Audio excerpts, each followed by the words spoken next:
deaths that have incurred as a result of young people bringing the virus to their homes. That's right. So if you don't want to think of yourself, think of your parents, your grandparents, your uncles, and your aunts. This is just a word of advice for them to reconsider why they should take the vaccine. I didn't see that clipping, but was there a legitimate reason why they were not taking it? Yeah, well, last night it was on two different stations. They were quite vociferous about it.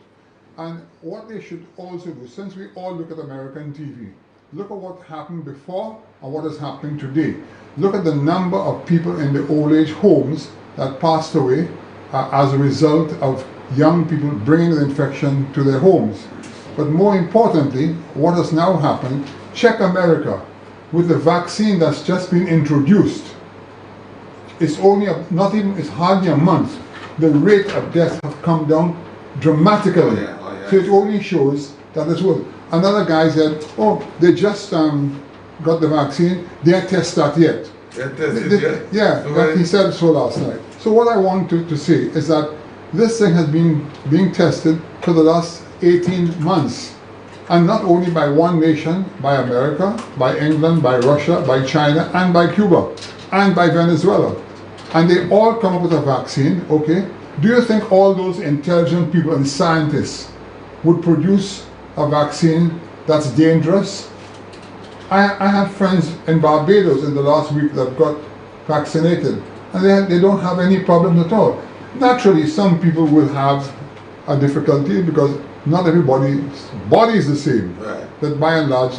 So that is the first. Michael, I will not even entertain this because our people sometimes could be very mischievous in their own thinking, and that's the best way I could put it. If the scientists who came about getting the vaccines could take it themselves, why shouldn't I take it? And I'm not going to say too much more on that. Before you go to your preamble, you want to elaborate on that? I'm not. Before I go to my preamble, there were two headings. That was one. Yes. The second one I want to highlight is that I've noticed in the last 2 to 3 months, the Labour Party, or should I say the opposition, in cahoots with certain television stations, have been slowly trying to pull the youth into their stations to make them political. Young guys, maybe 17, 18 years, on 2 occasions, on more than 2 occasions, at least 4 occasions, there are 2 particular individuals that they drag into it all the time. As a matter of fact, when Mr. Josie made a comment some time ago, I didn't think the comment was unreasonable. However, all the radio stations jumped in on him and talking about it and brought in the same 2 guys to sort of question what he said. And they edited out what I said to make it look bad. Yeah. So never continued the full statement then? Yeah, never continued. But, you know, I got this yesterday. I saw it on the internet. It says here, United Youth checks the Labour Party. It reads, the executive of United Youth has recognized a necessity to persistently and sarcastically clarify misleading statements which have been calculated by members of the opposition St. Lucia Labour Party. These statements, which were in relation to our 2020 National Youth Conference, were also repeated by Labour Party parliamentarians during the February 9, 2021 sitting of Parliament as deliberate attempts to mislead the House of Assembly and the nation by extension. United Youth's 2020 National Youth Conference was held on August 30th, 2020 at the Grosvenor Human Resource Development Center. As an organization that functions in an obsequious manner as it pertains to required protocols, we ensured to acquire permission from the Chief Medical Officer and the police to host our event. During this event, efforts were made to observe COVID-19 protocols such as sanitizing upon entry and temperature checks and mask wearing. A database of all the attendees was taken inclusive of their contact information, which would allow for contact tracing in the event that it became necessary. During the following month, none of the members present at the event displayed any COVID-related symptoms or tested positive for the virus. It must also be noted that when United Youth held the youth conference on August 30th, there was only one confirmed active case on the island, which was a returning national who had been in care since August 14, 2020. As of September 1st, 2020, St. Lucia had recorded 100% recovery from COVID-19 cases. We are elated that as visionary young leaders, the Labour followed from our example set and attempted to host some sort of youth gathering on September 5th, 2020 in Denry. However, by all indications from pictures posted, the SLP never made the slightest effort or showed even a modicum of respect for the protocols set by the CMO and her team. As young people, we have been disheartened by the lack of patriotism shown by the SLP and the poor support given to the government to help combat a virus which has no political preference.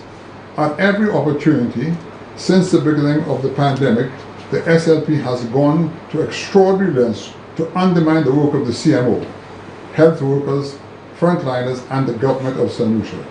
We encourage the leaders of the opposition, Philip Pierre and his political party, to stop putting politics first and join the efforts to defeat the COVID-19 virus here in St. Lucia. That's the end. You know, so Michael, what I could say on that, every slight avenue, any small window of opportunity the SLP gets in any form of controversy, they would broaden it. They would make it a big deal. If there's something regarding the minibus association, they would broaden it. Oh, that's another thing we have to talk about. If there's something regarding the youth, they would broaden it. So this is what these guys do. This is all they do. And Champagne, let me say something. It is the duty of those who know better and who disagree and want to show the correct path forward to refute what the opposition is saying and to say the correct thing. Take a simple example like I'm not taking the vaccine, as some St. Lucians are saying, right? We have seen and heard qualified St. Lucian doctors, up to last night on the news, the young woman who is the president of the nurses, all of them. No doctor that I know in St. Lucia or anywhere else has refused to say to take the vaccine. People who have not spent any time in school, who really don't know anything, and only lately seem to have discovered that the white man in America was injecting people with syphilis and pretending to cure them, or discovered that Tulsa in Oklahoma City had a growing wealthy black population that white people were jealous of and destroyed. Only today, this year, you know that? And how does that relate to the coronavirus anyway? Right? And in the Black Lives Movement in the United States, if they had not been joined by white people, that movement would never have been as potent as it was. And all the black women that have been voted into positions as mayors of major cities in the United States, can they do that without white support? And when we are given this history, we must give everything to educate our people properly.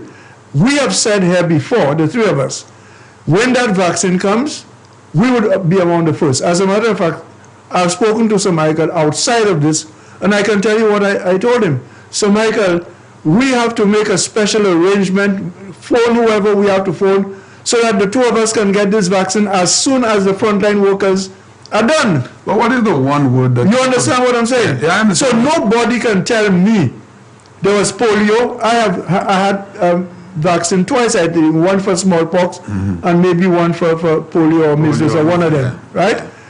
This is science that has discovered medicine that is good for you, okay? All of them, it seems know how good marijuana is, especially if you boil it, you cook it, you do whatever. So marijuana is the only medicine we know. You check what I'm saying? Yeah. What is the one word you would use? Because if almost every doctor... Ignorance. I had it in my mind. I wanted ignorance. And Champagne, we must not be afraid to speak the truth. Granted, sometimes we must not be raw. I would say that. We shouldn't be raw and crude or use offensive language. But we must speak the truth and not water it down. Not water it down. Okay? So, Michael, every doctor, or 95% of doctors worldwide, is taking the vaccine, but the ordinary man says it's going to kill us, it's going to do this. And there's a one word for that. And I think Brother Joseph... I heard one particular guy driver saying last night that he'll take his lime juice and his bush tea and all this thing here. It has taken top scientists 18 months, but that's to start to go after that. But they've been investigating that for years. Yeah. People have been working day and night to try and find. And you tell me that at the whim of anything else, you can go and take some bush tea. You see, and that is fine, Champagne. If we knew that when you got the virus, you stopped with the virus and you didn't give it to somebody else, but you have a responsibility because you are destroying the life of others when you do that, So this is it. The preamble is also, just again before I touch on my preamble, Champagne, I listened to Norbert this morning at length concerning that increase in fuel prices. Again, it is malicious on the part of Mr. Jamari to raise what he did. But we all know where Mr. Jamari is coming from. But as Norbert highlighted clearly, the price of fuel affects everybody, not only one person, not only one bus driver. And the interesting part about that is the number of points that were raised by Norbert and the contributors was very informative. What they were saying about the bus people, they made a very good point this morning. An ordinary man who has selling a couple of mangoes or fruit in the has to pay $3 or $4 a day to the city council. These buses are parked all over and pay nothing. And as they said, a poor guy with a tray, probably his total worth is a tray maybe for $50 and maybe $100, $150 versus a van that costs $80,000. Okay, and the guy is making money all day. Okay, and there's a downside now. All of us are suffering. They're not the only ones. Mr. Jamari is pushing the agenda, as I just said. Every time something comes out, they broaden it. He should be ashamed of himself. They broaden it.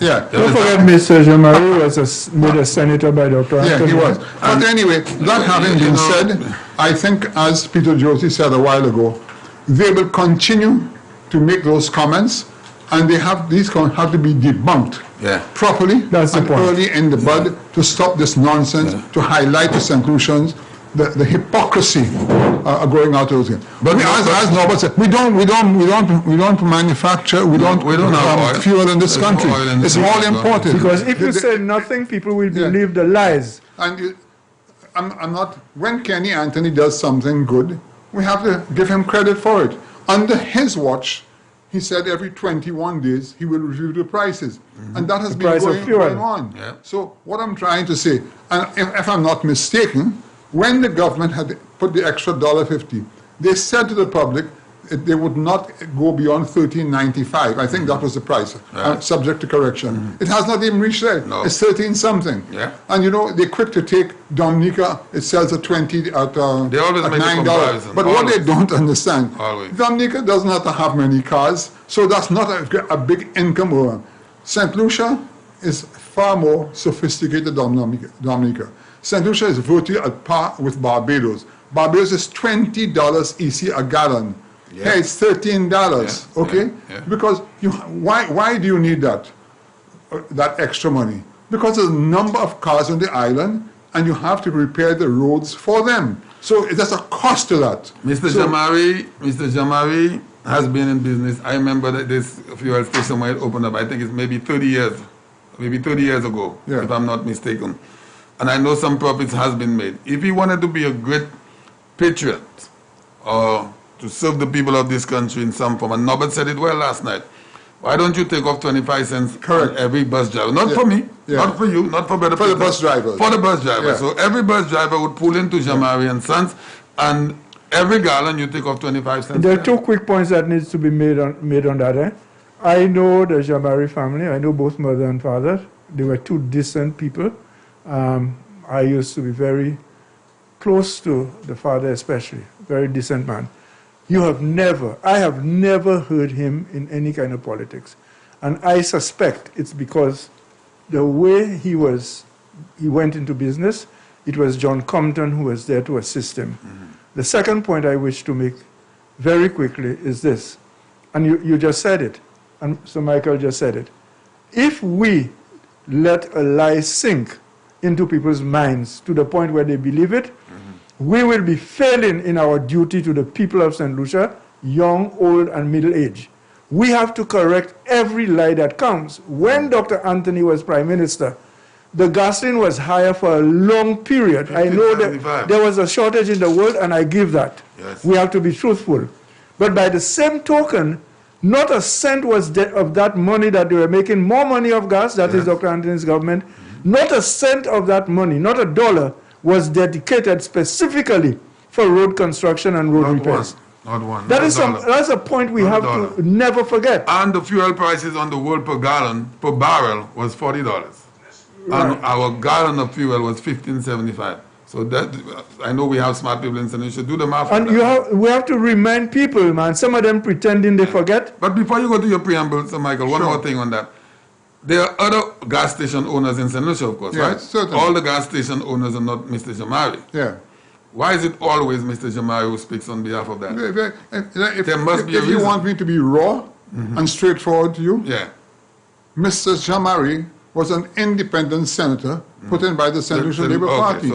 So he's doing what he has to do. Exactly. Okay? And he should be careful, because as a responsible individual, he's sending a very biased message. And he traveled a lot during the time Geneva, England, during the time the Labour Party was in office. I don't know for what reason, but he traveled a lot. And I know that. And the cabal in the Castries area really meets at his place, at the little restaurant. Peter Josie mentioned something. Right. I knew Mr. Jamari's father very well. Hard-working gentleman who built up the business, which he inherited, because he didn't build the business. He found that business there by his dad. He didn't have any money? Certainly not. No, I'm just saying. The father built it. I think the father used to work at MNCs, I think so, for a very long time. Hard-working gentleman. Well, the question I was asking, from when it was built, Mr. Jamari didn't build that. That boy was at school. He was at school. That was inherited by his father. Inherited from his father. But anyway, I don't want to go into the man's details, because many of us inherit little businesses and we improve upon it. And I will say that Mr. Jamari runs a nice, clean gas station and so forth. But by the same token, he has to, whether it's the Labour Party or the United Workers' Party in power, we all have to live. And the people have chosen a government. That's right. One thing, Champagne, if this government doesn't perform the way the people want, they're going to get out the door. Exactly It's pure and simple. Yeah. So, Michael, have you ever thought that maybe Mr. Jamari wants to replace Philip Pierre and become Prime Minister? Well, I wouldn't go that far, but maybe. You never know. So St. Lucia. So we're not going to touch on the voice yet. We're going to go to your preamble. Let's for the first time in weeks, I need to ring the bell for the Voice newspaper. Because for the last 2 weeks or 3 weeks, we have been seeing the front page and not too much of a good heading. Very negative. Yes, and this morning, I want to read what's on the front page here. It says, COVID-19 vaccines rollout begins today. Yeah. And also, Champagne, I think you need them to give them some credit on highlighting to that this is the most extensive and expensive bridge ever built in St. Lucia. And they have found the time, though on page 5, but it's still there. And also on the Voice newspaper, St. Lucia, it says work begins on EC 37 million cul-de-sac bridge. And that is on page 5. I still need to ring the bell on behalf of the Voice newspaper, and I would urge St. Lucians to go out and purchase one today. I'm doing an ad for the Voice newspaper. Go out and purchase a paper today. So you give them a little pass mark? I give them a little pass mark, because the last couple of weeks it has not been good at all. So I like what's happening here this morning. One more time for the bell. Okay. So, St. Lucia, let me start my preamble, and let me just advise St. Lucians. One of the areas I'm going to be focusing firmly on this morning is, again, I listened to a particular show host about a week ago who gave a breakdown on television of all the monies that government received from the IMF and the World Bank, which should have been distributed for social services or to help the poor in St. Lucia. Okay? And making it appear that the government has taken all this money and spent it otherwise. I have decided to take some time and go into detail all the areas that government have spent millions of dollars. And I would like that same gentleman to go back again and check with the various ministries and the Ministry of Health to find out how much was spent and come back to the public and say, I'm sorry for what I said. Okay. Yeah. So, we start. Today, government is in the throes of rolling out the vaccines to all frontline officers who have handled the ongoing challenges eloquently over the last several months, especially since the spiral of the virus. It is worrisome when we hear some individuals indicate that they are not inclined to accept the vaccine for no specific reason, not realizing that individuals with underlying conditions remain at risk. But more importantly, when they become critically ill, our frontline nurses and doctors then have to bear the brunt of attending to them. Hopefully, as the days and weeks approach, better sense will prevail and the skeptics will act intelligently. Information at hand clearly shows that after 1/3 of the population in both the US and UK were vaccinated, a noticeable reduction in getting infected and deaths decreased substantially. So the evidence is there. The two individuals who received much publicity by some TV stations airing their adverse comments regarding the curfew and its protocol. Let me just explain to the public what I'm trying to say. There were two individuals last week. One was a gentleman of unknown origin maligning everybody about some small business he has, making some derogatory comparisons. I saw that. Why versus Oldham. Yeah. And you also had the Labry Fishers. Okay? So I just want to make a little comment on that. Okay? Information at hand clearly shows that the two individuals who received much publicity on all the radio stations, when there are more important things, these are the things that they found to highlight over and over and over. That's all they have. Yeah. They got much by TV stations airing their adverse comments regarding the curfew and its protocols was certainly disconcerting. Based on the nature of their contribution, we need to bear in mind that the nation is in the midst of a general elections, and so one understands the gimmickry at play. Responding directly to the first caller, it should be noted that since the closure of bars, the spread of the virus has dropped significantly. This protocol is practiced within all civilized nations and found to be effective. But when an unknown individual is given a quantity of airtime and to display irrelevant information, one must question the veracity of the TV stations for encouraging such propaganda. Our second approach is in response to the group of Labry Fishers who questioned the 5 a.m. protocol based upon the fact that it was necessary for them to reach a particular fishing bank by 5 a.m. We ask ourselves what kind of fish they were hoping to catch at that specific time, when the Coast Guard personnel are also very aware of the other attractions on the high seas, which remain detrimental to the nation. Yet we have the same television stations promoting a level of propaganda not in keeping with the unfortunate incidents which have taken place at the back door. So when they go out at 3 o'clock in the morning, I mean, I'm not a fisherman, but I've had a lot of experience at sea life, okay? I have since checked with various fisher folk. A 75 horsepower little pirogue will get to most of the banks in an hour. So when they talk about having to leave at 3 o'clock in the morning to get there for 5, when they leave 3 o'clock, between 3 o'clock in the morning and 6 o'clock in the morning, which is 3 hours, a lot of scrupulous things can take place. Okay? I say no more. Right.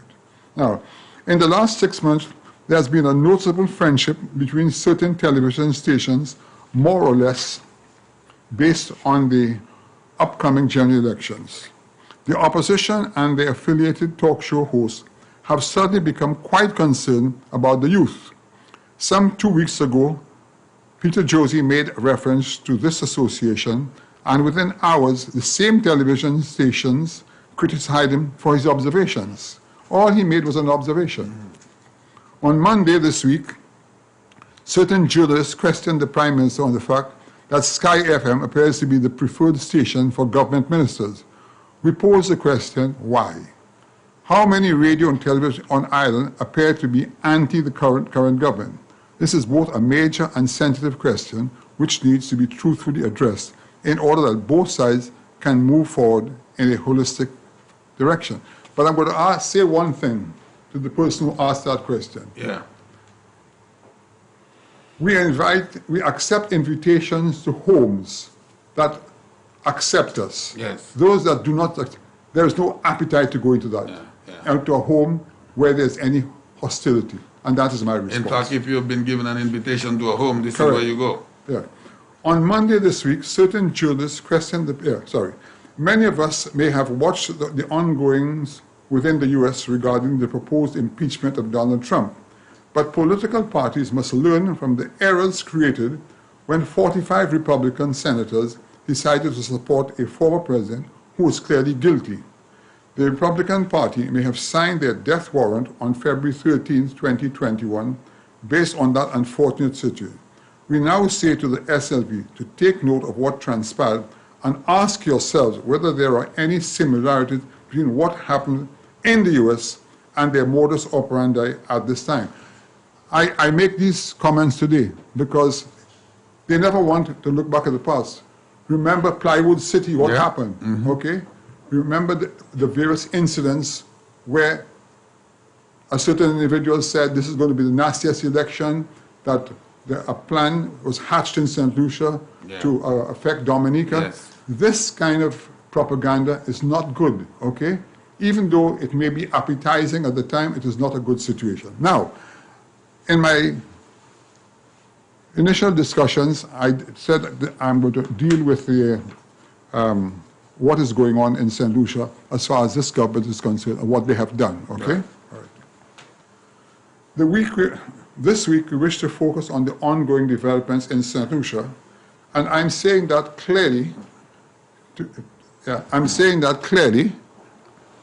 because there's an ongoing propaganda that the government has done nothing, I don't see what they have done, and all this kind of foolishness. But you know where that is coming from, right? Yeah. Certainly. Yeah. But as Mr. Josie said, you have to respond to it and give St. Lucians an opportunity to understand and face the truth. Yes. The truth is there to be seen, and we will find every way to put the facts out so St. Lucia will understand where their petrol money went, or where their various monies went, the monies which they said that came into the country, okay? We will now explain where those monies went. So I want St. Lucia to listen very carefully. This week, we wish to focus on the ongoing developments in St. Lucia, which appears to be touching on every section of the island. As usual this weekend, I traveled to the south of the island to witness firsthand the progress at St. Jude's Hospital, where I noticed some 215 workers hard at work. What really intrigued me was the excitement within those individuals. Each department head was so anxious to highlight their achievements, and quite rightly so, based on the quality of their work. The entire stud walls were 70% completed, and by the end of February, this exercise will be completed. The next phase will be the drywall stage and drop ceilings. On the ground floor, some 750 cubic yards of concrete were poured on Monday this week, thereby accommodating another section to receive the cladding walls, which were beautifully painted and stacked ready for erection.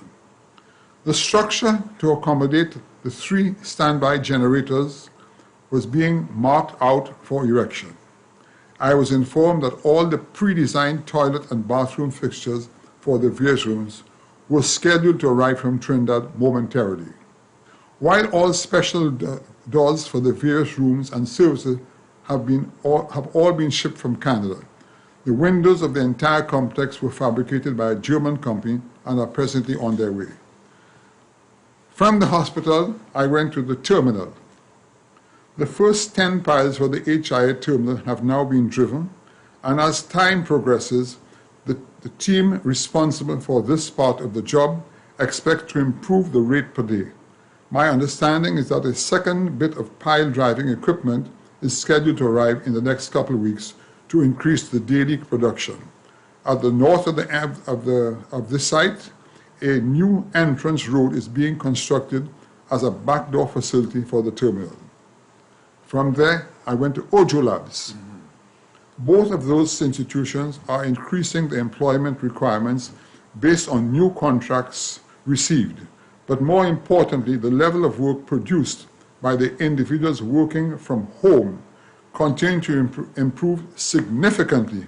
Consequently, both organizers, that is Ojo Labs and Altebo, together are seeking to hire some 400 additional persons. Okay? Now, let me deal now with the areas where the money was spent, the millions of dollars.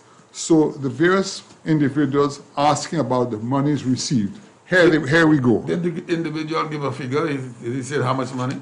Not your figures. Did the individual give any figures? The talk show host. Yeah, he said $360 million. $360 million? That's what he said, were received over a period. Okay? Wow. Yeah. So,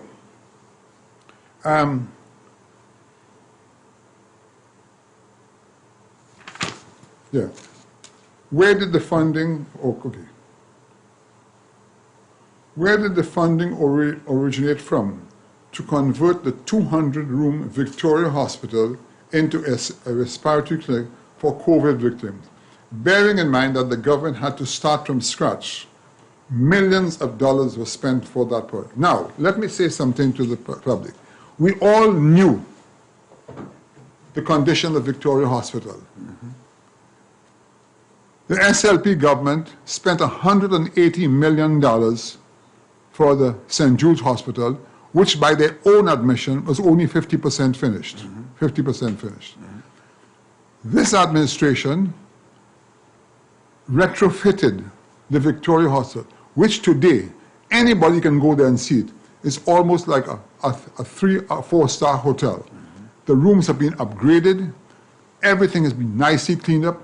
Tons of equipment have come in, okay? And don't forget, we had over 100 Cuban nurses and doctors on the island who assisted St. Lucian nurses to keep the COVID patients healthy. So that is one part. I can't give you the exact figure that was used there, but in my estimation, if they had to spend, it had to be at least around $100 million. Getting in new equipment and everything and putting the hospital right. That's number one. Number two, the exorbitant cost to place nationals and visitors at the various hotels over a 7-month period as quarantine station. Bearing in mind that government picked up the tab for providing 3 meals each day for thousands of persons for 7 months. 7 hotels, Stampede. Up to the day, some 4 hotels are still accepting people for quarantine. You go to Canada, as of a month ago, here's what they tell you in Canada now. You have to stay in a hotel for 3 days for $2,500 Canadian dollars. You have to pay for all your tests. Here, all that's being done for free. Okay? Government put in a charge of $95, and St. Lucians were complaining about it, and they've subsequently reduced it. Okay? So, I don't even want to say how much money was spent on that. 3, there was a major feeding program where thousands of people were fed for free during the pandemic. And still that happens today. 4, a Cuban team of 100 plus individuals have been on island for 12 months and have been accommodated at various hotels and being fed 3 times a day plus their monthly wages. Consider what that's going to cost. 100 outsiders to protect our people, and they want to know what they did with the money. Okay? Number 5, the testing of thousands of St. Lucians and visitors alike for COVID-19 by the Ezra Long Laboratory has run into millions. 6, civil servants have refused to accept a drop in wages. This government has to find $40 million a month to pay civil service wages. Now, when the revenue of this country is down by 50%, Where are they going to get the money from? When they talk of giving people money, that's where none of it went. To 9,500 civil servants. Yeah. Everybody couldn't get the money, but they got money from NIC, right? But on a monthly basis, ask every civil servant. Nobody has been short paid, okay? So they're the ones on the front line working, okay? And whatever the arrangements are made, they get the money. And don't forget in life, for every one person that earns a salary, they feed 4. That is right. Okay? All right. 7, thousands of dollars are disbursed on a daily basis for masks, gloves, special clothing, and all the necessary supplies to perform the testings. Let me tell you something. The supplies needed to be able to test, very expensive, Champagne. I know. Very expensive. Yeah. So far, what did the CMO say? How many? 25,000 people have been tested? That don't come cheap. I went to Barbados some months ago, and I was told I had to kill it. And I'd get a test before. $100 US or $120 US for a nurse to do a test on me to come back to do a PCR. So, you know, we got to get serious, Champagne, and understand what is going on. Do you have the cruise ship workers? Do you have that in your... I put them into the people who came back of all the nationals. But when you add the cruise ship people, thousands of people came back, Champagne. Okay? Yeah. How many hotels were taken? I heard a Labour guy say yesterday, oh, the hotels gave them the place for nothing. How you know that? How can a hotel give something for nothing? How would a hotel can give it at a reduced price because there's a cost to run a hotel. Let me tell you something, Champagne. A hotel today, closed, here the costs that you have. The standing costs. You have to have the pool going. Yeah. You have to have the insurance on the company. Yeah. You have maintenance. You have to have a skeleton staff, right? Let me tell you something. The electricity bills are still there. The water bills on a are still small there. 100-room hotel, Champagne, you're looking at easily $300,000-400,000 a month. The expenditure? Okay? Yeah. Wow. Let me tell you something. Prior to Mr. Stewart's passing on, he called me about 7-8 months ago, before he passed away. Yeah. He said, Shas, you know how much I have spent so far on maintaining my hotels for the areas I just mentioned? $350 million US. Okay? So, you know, people have to understand that. When I hear this young man talking about, oh, the hotels are open and making money. Making what money?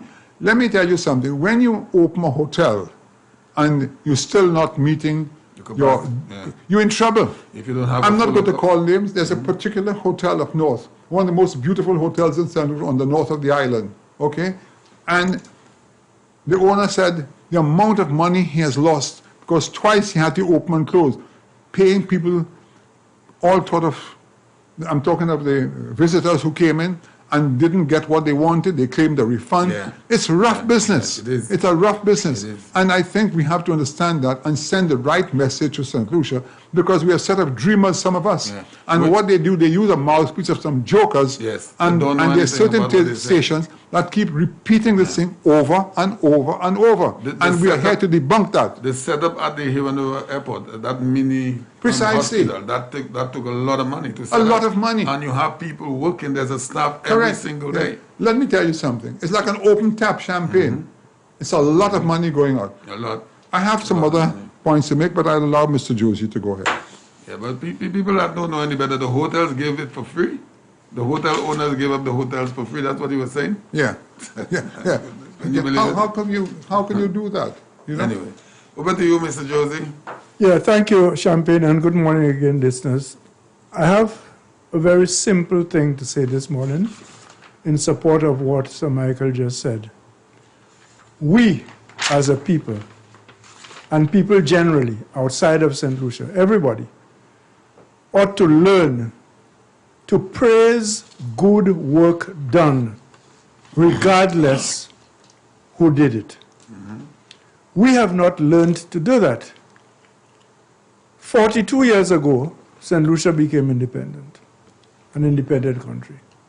At the time, I argued that we were not ready, even though I felt that given the kind of progressive thinking of some of us at the time, if we had the country in our hands the way we wanted, we would have developed an education system where today St. Lucia would be almost like Cuba in terms of its education.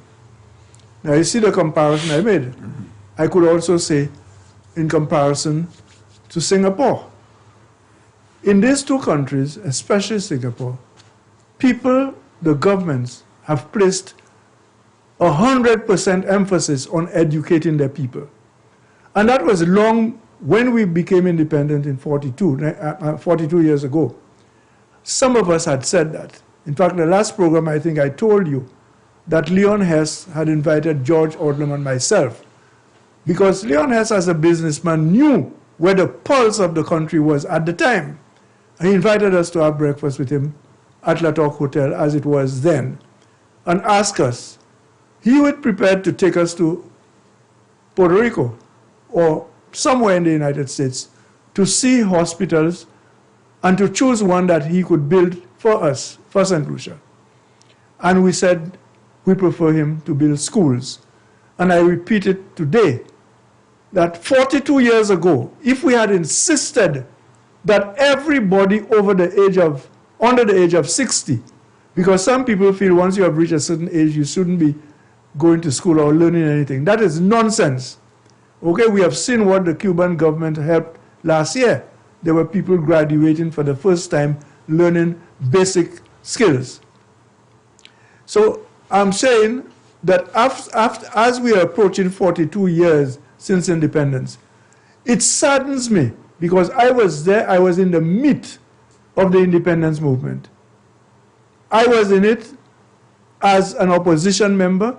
I was in it as a forum member, advising people and developing their minds, developing pride in themselves. And that is the first and best education of all, to know who you are, and then to take that knowledge that God has blessed you with and let the school system open up your minds. So it saddens me, Champagne and listeners, when I heard a garbage, and that is what we have to call it, rubbish being spoken on by some people on the road about the coronavirus. It is something to protect your health. It looked like a whole nation of a sub-nation within the nation of St. Lucia has decided that they're not taking it, or because black people were mistreated by white people in America, they kill them with diseases, etc., etc. That happened. So what are you going to do? You know the number of Americans, black Americans who have moved out of that, who have done well, and who was voted a black American president? Whoever thought 42 years ago that there would ever be a black president in the United States? And one of the things that annoys me with the opposition is that they seem determined to keep our people's minds backward and in the gutter. In the gutter.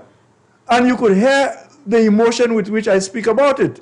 Because I believe that when we were going to become independent, or when we became independent, we were going to raise our people's minds, the level of our education, so that they would understand the one we have now, the coronavirus vaccine. Vaccine has been in transition for years, and I try to explain. I don't want to go into a lot of advice. And I understand these things, but it's complicated. And not really if you understand messenger RNA and how the process takes place. But if you have, and I try to explain it in terms of what you are doing on a T-shirt, the printing of what you use to print the T-shirts, right? Mm-hmm. If you have a basic frame, or even scientists and the research officers have on all viruses, Champagne, and they never stop working. They never stop working. If you listen to the news from the United States carefully, you would realize that Mr. Obama, President Obama, had left certain instructions on what to do, what the new president should do in case there was an outbreak of virus. But of course, they didn't do it. In fact, everything Obama did, they tried to undo it.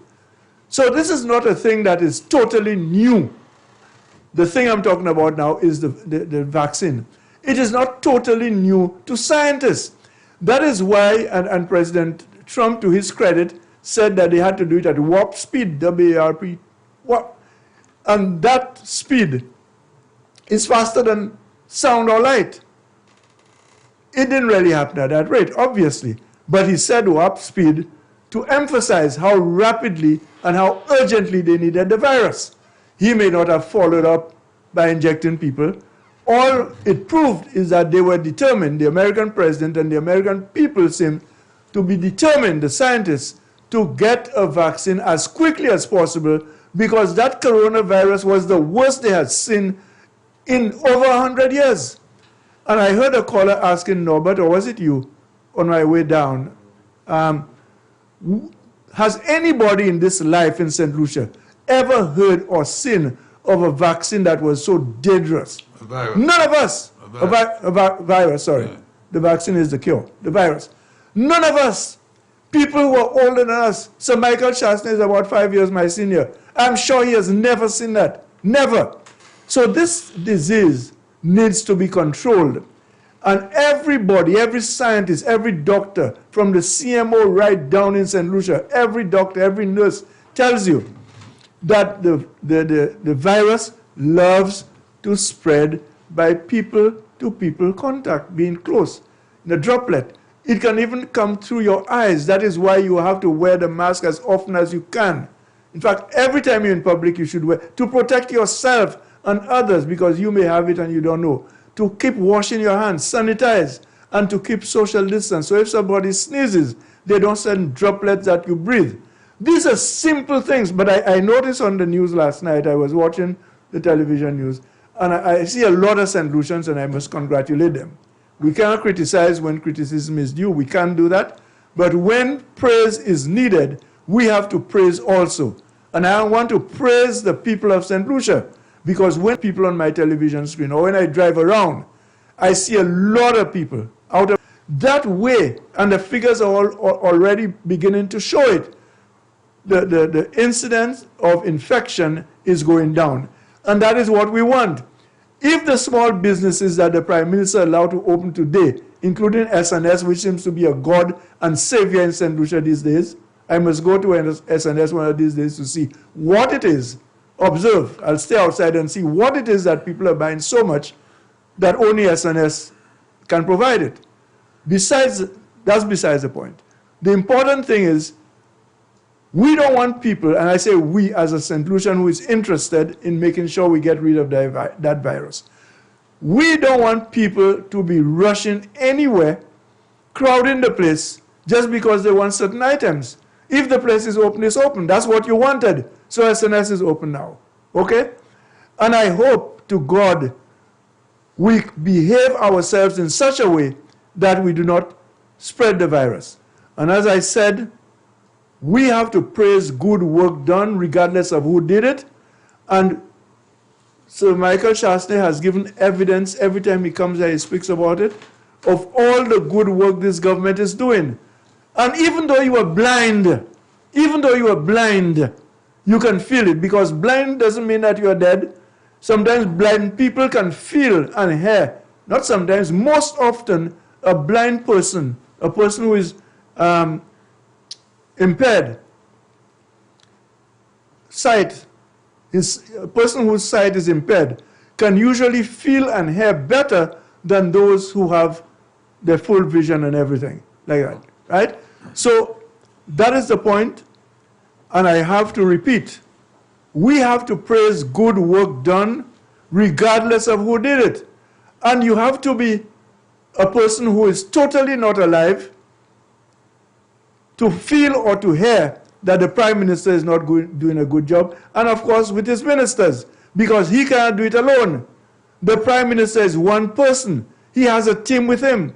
And I have said to people, if St. Lucians were not as prejudicial as they are, as prejudiced as they are, and they have given Guy Joseph such a bad name, one, because, you know, in the old days, coolie, if you're a coolie, you're a miser, you know, and of course in the old days they put coolie against neg.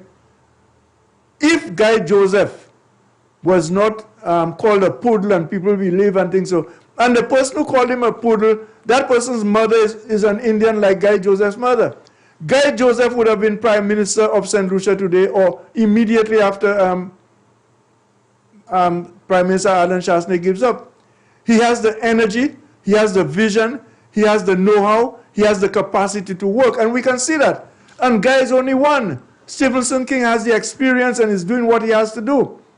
Leonard Montour has been around for a little while. The pulling their weight. And we saw how much work the Minister of Health has done, the Minister of Education, the Minister responsible for social affairs, etc. All of these people, including my friend from Choiseul, the Minister of Felix, our representative from Soufrière, all of these guys, our man from Anseray and Canaries, who is very well spoken, very concentrated on what he's doing. We can see it, Champagne, even in the heights of Sir John, and Sir John did a magnificent job. When you look at the overall team, it's like two cricket teams. When you look at Sir John's overall cricket team, except for the experience of Mr. Mallet, who was there for a long time and a good batsman, good bowler, let's put it that way, we're looking at cricket. Alan Chastanet, Prime Minister Alan Chastanet, has a more balanced and stronger team than Sir John ever had. Okay? Mallet, I'll put Stephenson King. And just taking them one by one down the road. If you compare the two teams, Sir John at his best in government with him, and Alan Chastanet, with all the people around him today, I would say from all my political and cricketing experience that Alan Chastanet has a far better team than Sir John has. And he's performing like a person who has a better team. And that is what I want to say for now. Yeah. As the discussion continues, I will say other things because I want to say... I want to elaborate a little bit on SNS because you asked the question, what is there so much? First of all, SNS is a very inexpensive variety store, and a lot of St. Lucians go there because of the prices. And most of the, I'm not making a commercial for SNS, most of the items at SNS is very reasonable, and I think it has a good quality. So you asked the question, what is happening there, and the people were missing SNS. Because of these times we're living in, the items, they are very inexpensive. But you know, it would be discriminatory to open SNS or give SNS permission to open and not open the others, Champagne. Well, you see, here's the thing, and you're a politician, you know about the politics. The event of the day, the eventuality of the day, the people is the one that comes into the equation. And you always have to listen to the voices of the people, not in a bad way. If you see it's going to endanger the people's lives, then you say, okay, we're not going to be able to do that. But the public has been asking for SNS because they know the value that's there. But I don't want to go down that road about making a commercial for SNS. I just know I have been to SNS and the quality of the items there, sometimes they're very good, and it's very inexpensive. So on that. So on the 42nd birthday of our independence, I would suggest that we get some St. Lucians to get together at SNS and see if they can open stores about 4 St. Lucians, Vieux-Fort, Castries, wherever, to see if we can compete with SNS. You don't think so? That is possible. That should have been done a long time ago. And it brings me to another set of thinking with Cabot. I happen to know the owner of SNS quite well. Yeah. Like everything else in life, you can try to emulate somebody. But this gentleman works so hard. And his children are there with him. These people work 14, 15 hours a day. I'll tell you something. I've been in business now for over 60 years. And I admire the way Mr. Shugani has run his business. You go into, for instance, the store in Castries, for that matter, and when you see the amount of goods on the shelf and the number of people, he has this thing down to a science, okay? But tell you something, it takes a lot of dedication and hard work. It is not easy to emulate. You can try. In fact, I have said a couple of times what actually St. Lucians should do. And many St. Lucians already do it. They go there and buy stuff. I've seen where they pack stuff for St. Lucian and they bring it into the countryside and resell it. That's a fact. So, you know, so it's already being done what Mr. Josie said. So, Michael, that's what we used to call the amigos. Yeah. SNS it has helped a lot of St. Lucian people. A lot. The people go in there, they get items that they think that is a little much better price than other stores. So this is why they were calling for that place to be open. But that's not. I want to stay on the vaccine issue, the administering of the vaccine today. Even as we speak, I'm understanding that the frontline workers are going to be vaccinated today. They probably started already. They probably had already got started because I think it was supposed to be at 10:30. But you ask yourself the question, why is it that so many of our people, well, I don't want to use so many of our people, some of our people are so much in an opposite ends. Opposite ends too? To the vaccine. Yeah. Why are there so much of an oppositing remember of what the I vaccine? said on my last show.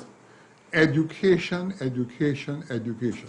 I told you last show, when I was 18 years of age and I went to Barbados and you talk to a Barbadian and you say something to him that he didn't agree with or didn't understand, he said to you, I don't understand what you're trying to tell me.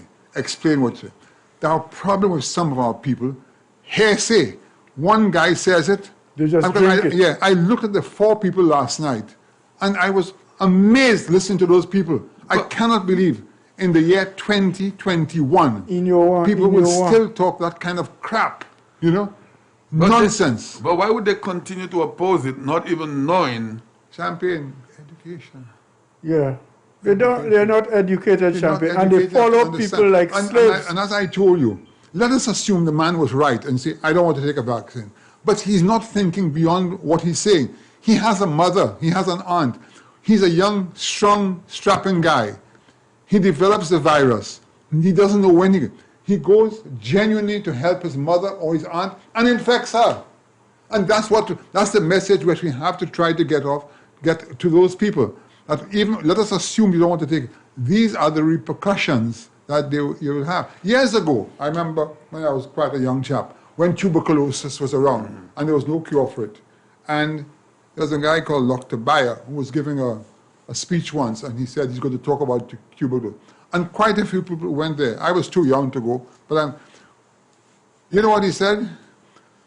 The best cure for tuberculosis is not to get it. That's true. Right? It is true. Yeah. So you see, so the best cure for your mother not getting the virus is not to give it to her. Yeah. And it is a known fact, Champagne. I have family living in France, in the UK, and in the States. All these countries, and they have told me the same thing, that you're not going to stop those young kids from going out, and they come back and I come to hold granny, bam, they give it to her. That's the problem. But with all of the explanations done by the CMO and the doctors here, to the people, I mean, they watch the news, and you still have people talking this kind of stuff. But they don't watch the news, Champagne. That's the mistake we made. They're going to listen to the foolishness that goes on other radio stations. But they wouldn't listen to you. They wouldn't listen to Sir Michael. They wouldn't listen to me. But I believe there's something coming in terms of traveling.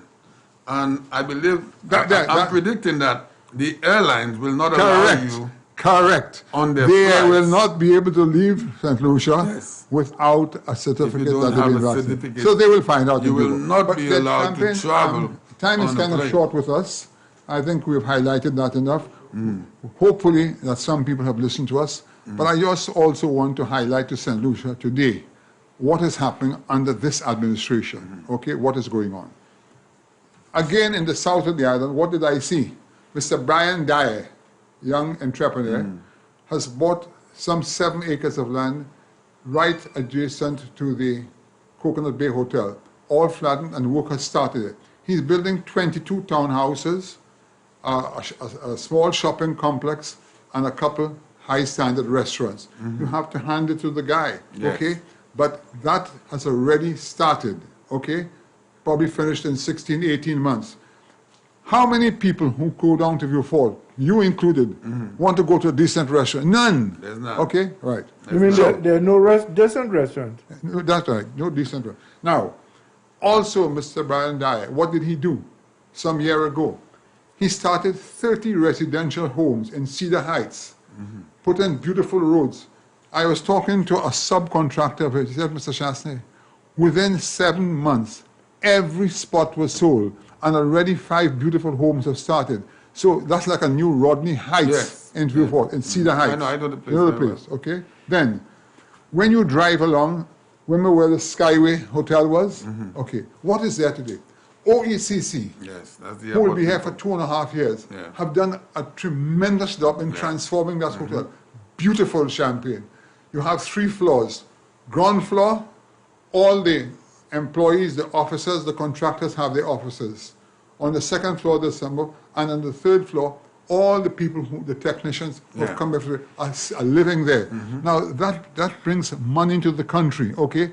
And they have elevated the place. A beautiful restaurant, reorganized and everything. And I actually took pictures. It was so wonderful to see that. Okay. Thirdly, how many of us know all it was done about a year ago? The beautiful, what they call it? Is it an HBO? I keep mixing up. The private planes, FBO. FBO, okay. Yeah. I mean, a state of the art. It's beautiful. Beautiful, okay, for all private planes coming in. Another thing, you see it in the papers today, in the Cul-de-sac Valley. Yeah. You're witnessing the construction of the most extensive and expensive bridge in the history of St. Lucia. Yeah. St. Lucia. Wonderful what is going on there. A total transformation to cul-de-sac. And remember what John Compton said many years ago. That is the new area for development. And it will be. You have how much flat land in that area. But some time ago, didn't we hear the SLP people complaining? Oh, that's an agricultural land.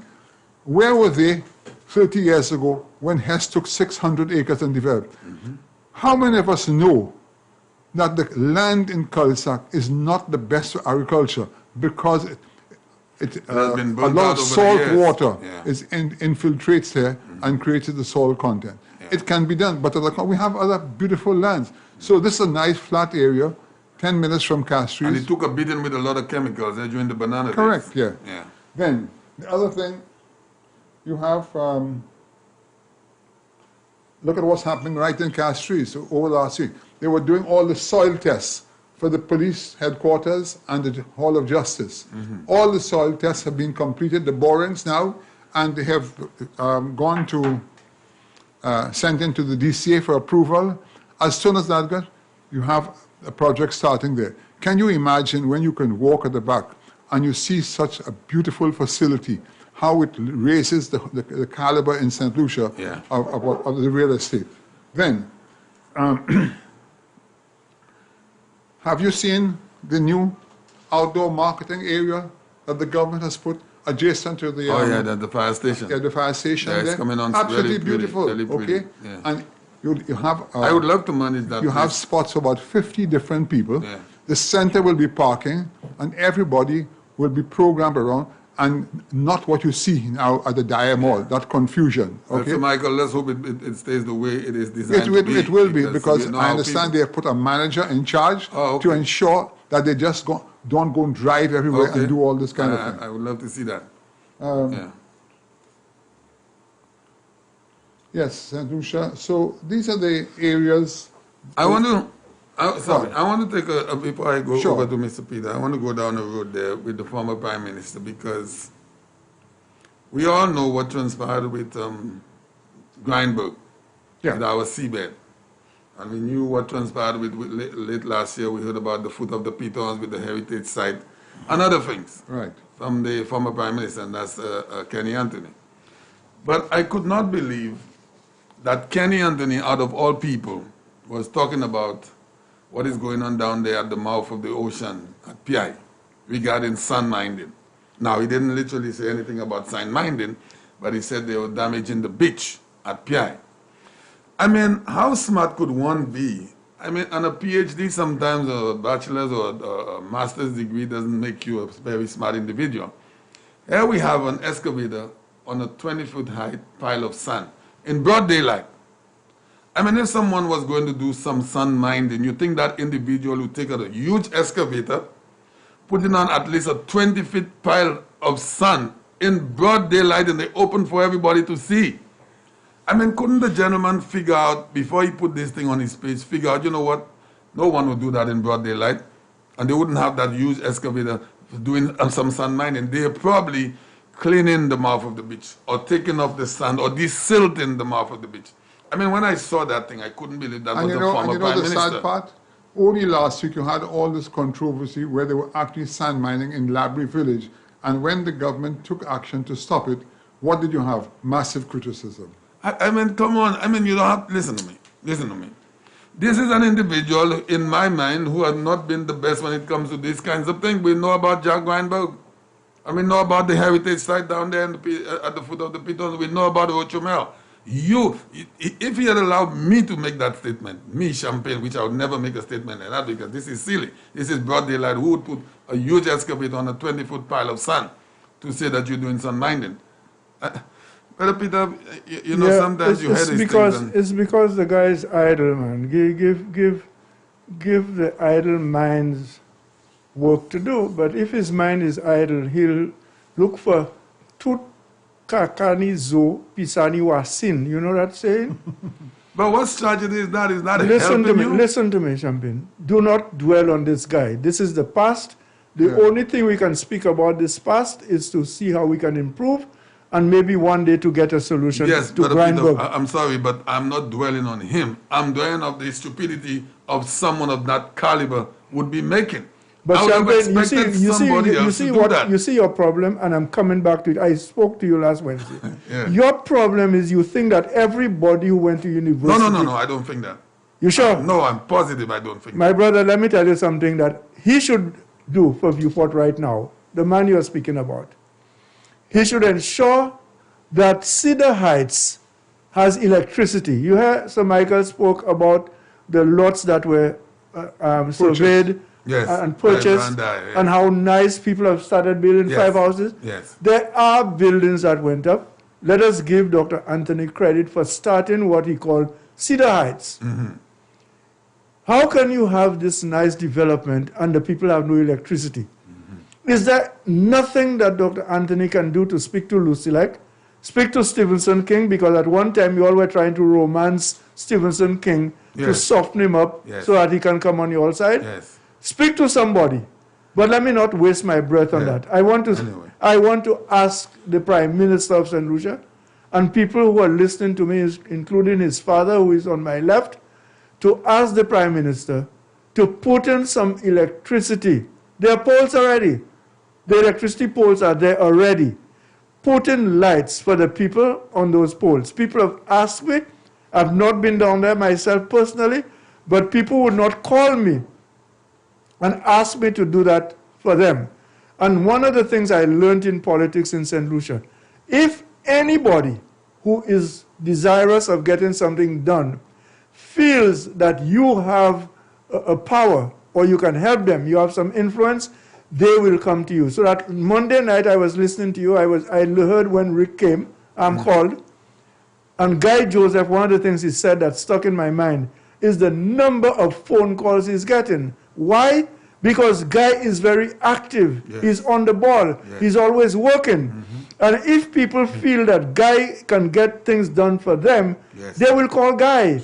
I am not a minister. I don't know when last I was in government, but people hear me on this station. They hear and sometimes they see me, hey, but Peter still looks young, he looks strong, he sounds vibrant. Let me call him to see if he can help me. And plus it's in Viewport. That's right. And as I said, you see where Cedar Heights is? If you turn half a mile towards the northeast, my grandmother's house is still there, and my grandfather's house. So we have, gentlemen, today we will be doing an extra half an hour of extra time because we started a little late because we have to take the phone calls. So you see, I'm making an appeal to Prime Minister Alan Shastny. I almost said my Prime Minister, but he's not my Prime Minister. He's St. Lucia's Prime Minister, okay? And I'm appealing to him, please, send somebody up Cedars Heights in Viewport and put some electricity lamps, put some lights. There are poles already. Try to put a light on every pole that is there already. Please, I'm asking you, do this as an independence gift to the people of Viewport who live at Cedars Heights. I think I've made my point clear. Don't you think? Yeah, of course, you certainly have. Thank you. Now, so Michael, you know, when we get here, we have to speak about the events of the day. And I'm hearing through the grapevine that persons have been approached in certain constituencies and have been asked of their ID cards to re-register in certain areas. And by virtue of that, they get a little light bill paid, water bill paid, some money. Now, so who is doing that? Well, what I'm hearing is the opposition party. That's what I'm hearing. Okay. And I saw a video where a lady was very, very upset about that. And that is actually happening. That has been ongoing for a long time. That has always been happening. So it's happening again right now? It apparently has been. I don't know for sure, but apparently it has started. Because the SLP or the Labour Party will do anything to try to get some advance, to get a little mileage on anything, because they're desperate. They have realized that there's no chance for them with the upcoming election, so they will do anything. Why do our people continue to get trapped with this thing? Is it because of money? Is it because they're poor, if you want to use that word?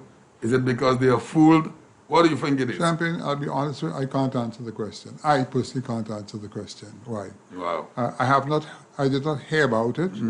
When I leave the station, I will make some inquiries, and then maybe at my next show, I'll be able to respond to you. Yeah. But here's something that you also must say, Champagne. In fact, I made a mental note to say it.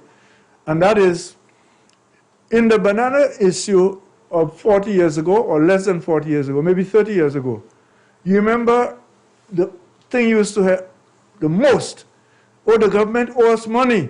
They're not paying us. GIS is owing us. The SLBGA is owing us. They're not giving us. They're telling people, that was the Labour Party and their friends in the, how you used to call them, the Banana Salvation Committee. Once people are told, man, the government is owing you, this one is owing you, they have money for you. You haven't worked for the money. You barely sell bananas. You're not going to ask them how much money they owe. But once the people are told that the government is owing them money, somehow they feel that something is coming. And the long thing you read there about the number of things that the government has done, Sir Michael, with that money they're supposed to get allegedly received. This is what we have to do to debunk the nonsense that is being spoken. No, I just got some information. Gouvernement joue l'argent. Yo pas besoin nous l'argent. Give me. Ou pas travailler pour l'argent. Ou te voye gouvernement travailler ba ou. I'm just getting some information regarding the vaccines. Yeah. And they say even as we speak, it's ongoing on NTN. So those of you who'd like to see what's happening in regards to the vaccine, it is on NTN. And someone said, Champagne maybe just took a vaccine and let the nation know. Oh, I'm jealous of Mary. The Minister of Health just got vaccinated. Oh, Mary. A few minutes ago. I'm jealous of Mary Isaac. I'm jealous. Someone said, I just got witness that the frontline workers have been vaccinated, including Dr. King. Oh, someone just well, I know Dr. King can talk whatever he wants, but Dr. King is not stupid. But I'm jealous of my political friend, man. I'm not jealous of the doctors because the doctors. As a past minister, you're entitled to go and get your. I must speak to the people. No, seriously. We want to stay on this thing there because elections. But listen to me. Let me use the opportunity to make a campaign, man. Yes. Elections have always been stolen in all countries of the world, not all, but some countries of the world. And I think we have a law stating that you could re-register, but you have to be living in the area 6 months. And also it says that you have to have some form of a utility bill to state or to show that you have been living in that area. For at least 6 months. For at least 6 months. Yeah. Now, listen, it has happened before in St. Lucia, and I know of a particular election, I'm not going to give the year, where 200 plus persons were re-registered in a space of a month, from one constituency to another constituency. And it gave the candidate at the time an advantage. And had that not been done, the candidate would have lost that seat. So while you are speaking, the opposition is trying to steal the election. Well, I didn't say that. I am saying that. Oh, okay. I didn't say that. So I'm saying a particular election I know, I'm not going to say which year it was, that 200 plus ID cards or persons were re-registered in a month's time before the election. And they will try it again. They will try it again, Champagne. So I'm just putting people on a higher alert of these things that are going to happen because there's a desperation with this coming election. And remember we spoke here one time when we said projects and huge projects and hospitals and airports doesn't make you necessarily win an election. Elections have been stolen a lot of the times. So this is something that. But you know what I find troubling, Sir Michael and Champagne and listeners? What I personally find troubling as a politician, former politician, a minister, a person who has been a senator, why does the opposition want to get into power so much? I cannot answer that question. What is it that you want to do for me as a St. Lucian, for my family, for the people of St. Lucia, for Champagne, for St. Michael? What is it the opposition wants to do for us? I can answer that. That is not being done by the present government. I can answer that. Answer for me, please, Sir Michael. The answer is, it's not going to do anything for you. For themselves. They're looking for a job. So Michael, hold on. I've been asking the wrong question. Thank you very much. Thank you very much. Oh my God, thank you. Excuse me, sir. Yeah. So Michael, yeah. I've never said thank you in public to you, right? Yeah. This is a public forum. Okay. So I've been asked, I'm saying, what is it these guys want to do for me? As a former politician, you'd think they would be sympathetic. Anyway. No, so they're trying to help themselves. No, this is serious. This is serious. I got it. And we don't want to sit here and blame anyone in the electoral department, stating that if this thing is happening, I'm not calling out anyone. Yeah. But if there's any form of illegalities going on regarding people's ID card, because this is a property of the government, the ID card belongs to the government. And if persons are going out to various I hope areas, the UWP candidates are listening and hearing. Well, the news is out there, and someone called me about it, and until that I saw a video about a lady in the Denby South areas talking about people who asked to bring their ID cards and they're going to in return get light bills paid or water bills paid and all that kind of stuff. So this is something that is serious. The government need to look, or the authorities need to look into this thing. Okay. Seriously. And if anybody in the Ministry of Health is listening, please tell the minister that Peter Josie is going to call her this afternoon or tomorrow morning so I can see if she can help me to get my vaccine as soon as first phase is over. Well, we didn't do too much today because we had the preamble, so we might open up the phone lines because today we want to talk a little bit about the vaccines, I think so. people being vaccinated. Especially now as it's being rolled out. Yes, and to encourage people, guys, listen, it's better to get the vaccine and be 50% protected than not to get it and to contract the coronavirus. Yeah. I can't say it any clearer. So you could call us now. We're going to open up the phone lines if you want to pose a question to my guest here, 4560931. If you want to call us on WhatsApp, it is 4850931, but we're having a slight issue with our WhatsApp line. A beautiful morning to you. Hello. Morning, gentlemen. Good morning, sir. Good morning. Something, that thing that is going on in Denry, South. Yeah. For all you know, it may not be there alone. Ah, great. That's true. What thing? In regards to the ID cards. The registration. The re-registration. What I saw on Facebook. Yes. Oh, it may not be there alone. And I don't think it is there alone. Okay. Because last election it happened. In a particular constituency. It happened. Okay?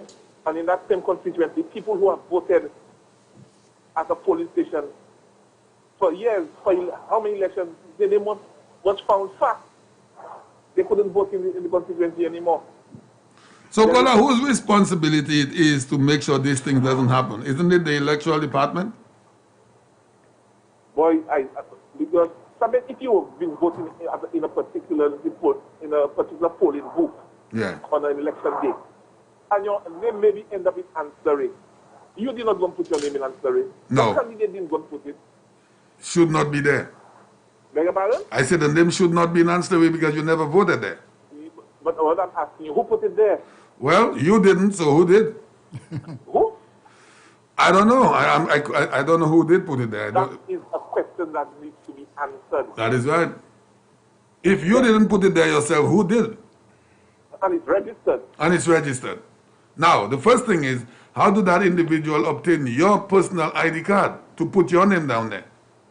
But you have to go in person to do such a thing, I guess. If you want to change, you have to go with a utility. A utility. Your change of address. That's right. To proof of change of address. And you have to reside in the area for 6 months at least. So what I'm saying is, there is a lot that needs to be looked into. Do not take this coming election lightly. This is serious stuff. You remember the last election was what it was? It was between the Labour Party and who? The Shasnays. And the Shasnays, yeah. But who made the Shasnays goodwill ambassador? Oh, the Labour Party. Okay. You see, the thing is something. You see, when you on their side, everything is good. Good. Yes. the moment maybe you drift away, you're the worst enemy. You become the devil. If you converted to them, you become good. Remember Von Louis. Remember the guy who was brought to court to pay money that he defrauded the state. Mm-hmm. Where is he now? Mm-hmm. He's all well and good. That's right. He has become an angel. You have to. That is desperation, my brother. Yes. That is desperation. Yes. Now, I heard you was on Monday night when you asked the minister about all the accusations that is leveled at him. Mm-hmm. So, you know what's the cure for these accusations? Just let him switch allegiance, and you have nothing anymore. Absolutely nothing. If he switch allegiance, he'll have nothing. They're never going to call him royal and nothing. That's the nature of the beast. Yes, it's true. You're right, caller. Have a nice day. Have a good one. But this is serious, Sir Michael. That thing regarding the re-registration. This thing is serious and it has been happening. I was not aware of it. Oh yes, it is out there. Special good morning to you. Hello.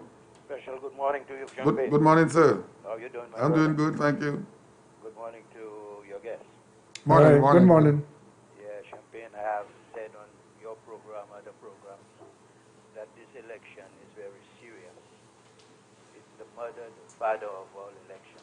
The ID thing is not today, not yesterday. Not Caller, you're a little lower. You want to speak to us just a little louder, please? I say... Yes, thank you. The ID situation is not today, it's not yesterday, Mm-hmm. it was not the day after. This is very serious. It is serious. And every candidate has to take care of his or her constituents. That's right. I could tell you about 2011. I brought certain people and vote. And what I noticed was happening, I drove down to the Honorable Spider Moto, then in opposition. I told him to go to the cricket stadium. He didn't go. He was there with his wife in the office. He didn't go. Because I had made my survey and looked at everything. That's where he got the most licks. If he had listened to me, sometimes a foolish person giving you advice, you don't take it. But it could have been helpful if you take it. What happened again? Two young persons that I knew went in to vote, and they said the name wasn't there when the names was there. So all these things happen. There's a lot I could see, but I am willing to help edify you all if you are willing to. I know you. If you want to talk to me in private, and I'm putting my life on the line for my country. Yes, sir. Mm-hmm. You hear me? I heard you, yeah, loud and I clear. am saying it to the laborites out there. That is Scottish speaking. I'm willing to die for the betterment of my country. Of your country, I agree. I end with that no champagne. You have my number, I have your. Yes, If you sir. want to talk to me, I have told you my intention, especially for the development of the South, and I support Peter 200%. Get the lights, street lights for the people before the 22nd. That could be done. Lucia like a capable men. They could do that in a day. That's why I call it an independence gift, caller. And listen to this, caller. In 1974, when I contested my first general elections as a candidate for the Marchand or Castries East seat, I had an experience which I'll never forget. I went to the Entrepot Secondary School visiting because there was a polling station at the time. And I saw a guy from Bocage whom I knew quite well, and I'm certain he was going to vote for me, or he went to vote for me. So when I saw him coming out, walking out, he was crestfallen. I looked at him, I said, what happened? He said, Gaston, you didn't know my pass list. I said, his name is not on the list, so he can't vote. I said, what did he tell you? You didn't know my by Marchand. Okay. Up Marchand or Pavé somewhere. So I had my list. I didn't walk without my list. I checked polling station what was it? My good, D. Whatever. It was D something. I looked and I saw his name. So Hello, we want to take some more calls. Are you still there? I came out of my vehicle. I came out of my vehicle. And I said... We have some more calls coming in, sir. Okay. All right, thanks a lot. Beautiful. And I said, come with me. So it was not a far distance. It was about 100 feet from the polling station. And I told him, come with me. Let me go and see who told you that. Hold on. I discovered that it was an agent of my opponent, okay, who had told him that. And she was a little distance away. Okay, thanks a lot. So I said, let me tell you something. Okay. That kind of nastiness. Yeah, sorry, someone just called to say, inform us that the Prime Minister is just taking his vaccine. Very good. So he has been vaccinated at this time. Hello, good morning. Yes, Champagne. Good morning, sir. That's what I just called it to say. My TM is at the... Yeah, he's been vaccinated. Taking his vaccine. Oh, boy. All the rumor mongers, all them that say they want to see he take it first. Yes. And then for him to die first and whatnot. I hope they're watching it. The rest of the world is watching it. Now, you know... got hers already. Inspector Seeley got hers already. Even Dr. Stephen King, the ex-pathologist, he's already... What do you mean, even? The man is a doctor in the front line. Yes. Yeah, that's stupid. So yeah, boys, that's really you know what? an amazing moment. You know the only thing I'm missing, caller, is that I'm not there with the PM. It's live on television. Look, he's taking his now. The Minister of Health has taken hers. Yeah, I'll speak to the Minister of Health. But Jay, I'm going to ask you the same question that I just asked my brother Peter, Mr. Josie. Why is it that the scientists, the doctors, the people that know much better would take the vaccine and our little ordinary, and don't answer Brother Peter because you already did. Why is it our ordinary man on the street is making so many stupid statements in regarding to take the vaccine? I will tell it to you again. I will tell it to you again. And I hope you don't have cause to ask anybody else that question again. I want to continue. Since the time of the coronavirus, it has been politicized in St. Lucia too much, and that's the problem we're facing. Yes. And I don't think that's a question you should be asking anybody again, because a lot of people know exactly. Yeah, they are politicized. They have politicized that coronavirus thing in St. Lucia. You understand? And when I'm listening to different programs and I listen to something, and imagine I'm going to say, Sam is my friend, but I mean, some of the times, and Sam is Sir Shastner's friend, he's the Prime Minister's friend, and there are things he knows and he has let go on his program too much. Like, for instance, last night, a girl called twice, back-to-back week, and saying, oh, Shasta closed all people business and his supermarkets are open. But you believe that? What these people want? These are people that are not in tune with the times. He has nothing you know how many years you sold those supermarkets? He's just a landlord. Yeah, I didn't get what they said. A caller called last night and said all Shastner has everybody else's place, business is closed and his supermarkets are open. Yeah. You know, this is somebody that's not in tune with the time. How many years has it been since you sold the supermarket? 6 years. But what I'm telling you there, what I am telling you there, as a responsible talk show host, you should know better and don't allow these things to go out. Goodness, exactly. You know what I'm trying to tell you there, Champagne? Just like, for instance, you there. That's why I always say something and I guide you with that from the beginning. I tell you, once you don't know something, either you end it there or tell the people you don't know or move on to another. That is what I do. Because the damages these things could cause. I'm telling you something.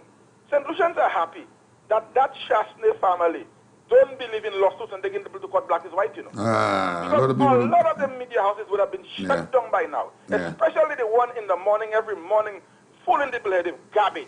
Now, Jay, I don't want to cut you, but today we want to take some more calls. I know. Okay? I just called to just let St. Lucians know about that historic moment there. Yes. All right, thanks. All right, thanks a lot, So, as I said, that voter, Champagne, somebody who was an agent of my opponent. Okay, somebody who was an agent of my opponent. So we have just switched. The Prime Minister's wife now is taking her vaccine at this time. Hello, good morning. Bonjour, Monsieur Champagne. Bonjour, monsieur. Ça nous fait maintenant. Moi, la Kachebe. Bonjour, Monsieur Josie. Et bonjour, Monsieur Papa Premier Ministre. Bonjour, frère. Bonjour. Oui, Champagne, ça moi, je voulais dire bon matin. Ça, c'est un crêpe pour supporter ces oppositions qui ont menacé la vie monde. Juste la vie Papa Premier Ministre qui a menacé. Et puis, c'est leader opposition pas qu'à sortir. Fait en commission de la baisse supporter pour oui, il faire ça là. Ça really qu'a touché moi et ça fait gros honte. Il faire moi do. Et puis moi voulais dire ces supporters ça en dehors là. Ces bagages ça là yo qu'a fait avec la vie pour la petite opposition. Tout ces bagages ça là parce que laisser même ça là en gouvernement yo pas mettre yo pièce. Alors moi ka dit ça pas bon assez et puis yo ka vite ver ça les social media tout partout parce que moi tout en commun bon matin là yo vais bay papa premier ministre ça really en hotel. Alors moi ka dit leader position sorti exé en commission dans la bay petit porteur là pour tout bout de bagage ça là yo ka faire. Oui. C'est ça moi je veux quitter au champion. Okay, Bana. Beautiful. Right. Now the caller is asking for the Labour Party to condemn certain statements that have been made on social media. You think this is ever going to happen? No. I don't think so myself. A beautiful morning to you. Hello? Hello, good morning. Hello. Good morning, sir. You can hear me? Yes, we can. Okay. Champagne. Yes, sir. I told you I would call you back. Yes, you did. And tell you why people should not vote for the leader of the opposition. But first, in terms of the election fraud, I can tell you something that happened in 2011, which I experienced myself. Yeah. There were a few people from the Redwi area who voted in 2006. That's people who were from around the coast. Wow. All right?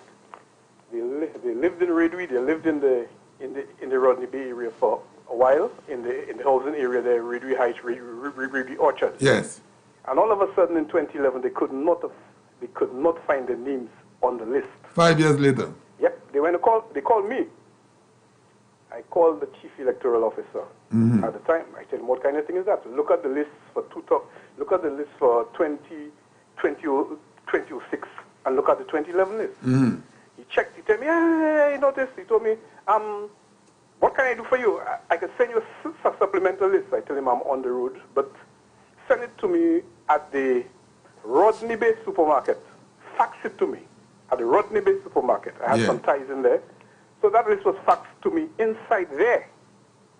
The list had other names though. I only called to speak about 5 names, but it came up with other names too.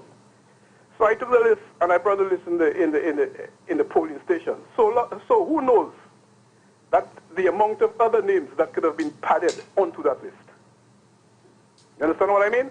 So, how the people were able to go and vote, and those who came to were able to go and vote because they added the names on it. So this is something serious. Let me ask you a question. Because if someone approaches me for my ID card to have me re-registered, but I don't want to give them my ID card, but my name still finds itself somewhere where I did not want to re-register, how does the name get there? Well, boy, I don't think the name can get there if you don't want to re-register, unless the electoral office themselves decide. Now that's where I'm going to give you the bell on that. Unless they know you and they decide to move your name. So that is what Sir John would call Coco Macacree. Well, you see, they always say avec pas quand tu es joué. Yes, that's true too. So you have to watch your business, and that the candidates of the United Workers' Party have to watch very, very, very, very, very carefully. Yes. They have to do their homework. They must have their eyes and ears inside the electoral office. That's right. That's right. It's the bottom line. But now I'm going to go to something else. In 1997, the Labour Party won the elections. Okay. Now the qualities of a prime minister. A prime minister he must show love to his country. He must speak out when he has to speak out. You know, he must not be petty. He must be like a statesman. He must look at all St. Lucians as equally. He must not be vindictive. Now I know we had a Labour Party there. You have a guy who was the deputy political leader or deputy prime minister, as he calls himself sometimes. And so many things happen in that party. We never heard him say anything, except now he's going to tell you he was not the prime minister. Okay? Now, a lot of things, for example, we don't have to go into the Grindberg, we don't have to go in all these things. But I'm going to say one thing there today. You know how the Labour Party treated George Odlum when he fell ill? Oh, yeah. You must remember that. Oh, yeah. And you must remember when they came into power, what he did for them, about $1 million for education. They got the matter, what they call it, the asylum. They got a whole lot of stuff. All right? But I know one thing they didn't get was the new hospital, because they wanted a fall-in highway instead, and the Chinese did not want to fund the fall-in highway. But we have a guy who was a deputy prime minister at the time, and he walks everywhere with his bag, with his gun in his bag. Yes. And I can't remember, again, I shouldn't say it because George is not alive, so I think I'm going to refrain from saying that one. But I'm going to tell you one thing. George had a party after the elections in 1997. And he invited his friends, and he invited John Compton also at Valhalla. And John Compton, when John Compton walked in, a statesman like Calix George said, "Hey, John, what's happening?" But there is a fella who is here now, who wants to be prime minister. When John Compton walked in there, he said, "What that man come in and do there?" He started making endless noise. He walked out of the party. Wow. Now tell me something. You want somebody like that to be a prime minister? So petty, unstatesmanlike, and vindictive? Right? And I want St. Lucians to hear that. You cannot have somebody like that. And you can see it, you go into the house and look at me talk in the house and see his behavior in the house. I don't know if time is running out on him, but you cannot have somebody like that as your leader or as a prime minister. And caller, what is interesting, caller, is that Calix George had given Sir John Compton even more pressure when Calix was head of the CSA. Yes, sir. But you see, you can't be in politics and have an enemy. You come to the same party and you're not saying hello. Peter, you know the amount of pressure. That's little boy thing. That is little children thing, man. You know the amount of pressure I gave John Compton, and John Compton used to go and warn my mother and stepfather for me. But what about me? Because they were both flowers. And John and I worked for government. I was never fired by John Compton. Yeah. So when you start to look at this, that's a man of character. So much like John Compton for St. Lucia, and he comes into a party which George Odlum invite him to, Yeah, but Ozzy, my sister worked in the Ministry of Finance together at Dover, and Sir Dwight, he was not Sir Dwight yet, obviously, and people went to Sir John. She told me so herself, and told Sir John, "But how can Peter Josie be attacking you every night on platform, and Peter Josie's sister working in the ministry?" Yes, so hold on, Compton called her in, and Compton said, "Miss Josie, do not worry about what anybody say. You just do your work. That is what you're being paid to do. Just do your work and don't worry about anything." I as a young boy, the amount of trouble, I couldn't even vote yet because y'all fellas had me doing all kind of thing listening to y'all. All right? I couldn't even vote yet. I used to give the fellas pressure. When they had a meeting at Leclerc, I used to give the fellas a whole lot of pressure. I've been a guy who was giving the guys pressure because I am somebody who love a good debate. But the point is, you don't get vexed to the point where you hate people, you don't talk to them. I hate nobody. That's not politics. But caller, here's something that is more interesting, because we live in a country, everybody should know everybody. It's a small country. And the comments that have been made, the insults, the derogatory words, the threats that have been made by operatives of the Labour Party on social media, and even in public, in person. And have you heard for the last 4.5 years any member of the hierarchy, including the opposition leader, come out there and demand that those operatives refrain from making those statements? Have they ever condemned those statements? Have they ever refrained from those statements? These fellas can take people and how many thousands of people and send them to march in the height of COVID. Yes. What else these fellas will not do? So our people, the St. Lucian public, should look at those things closely. If you could support those kinds of statements from some of your operatives, why would you vote for these kinds of people? See, that's why I'm saying it, so people cannot forget it, because another one they should not forget is after the Labour Party won the election in 1997, and they went and they had that convention in Babono. in the Babono school, right? And they passed that affirmative action thing. Mm-hmm. I can remember George coming down because we were in the constituency steaming at that nonsense and say, how can they do something like that? We are all St. Lucians. Affirmative action that only Labour Party supporters would get jobs. And when they finish, they're talking about vindictiveness, These are the same people talking about vindictiveness, you understand?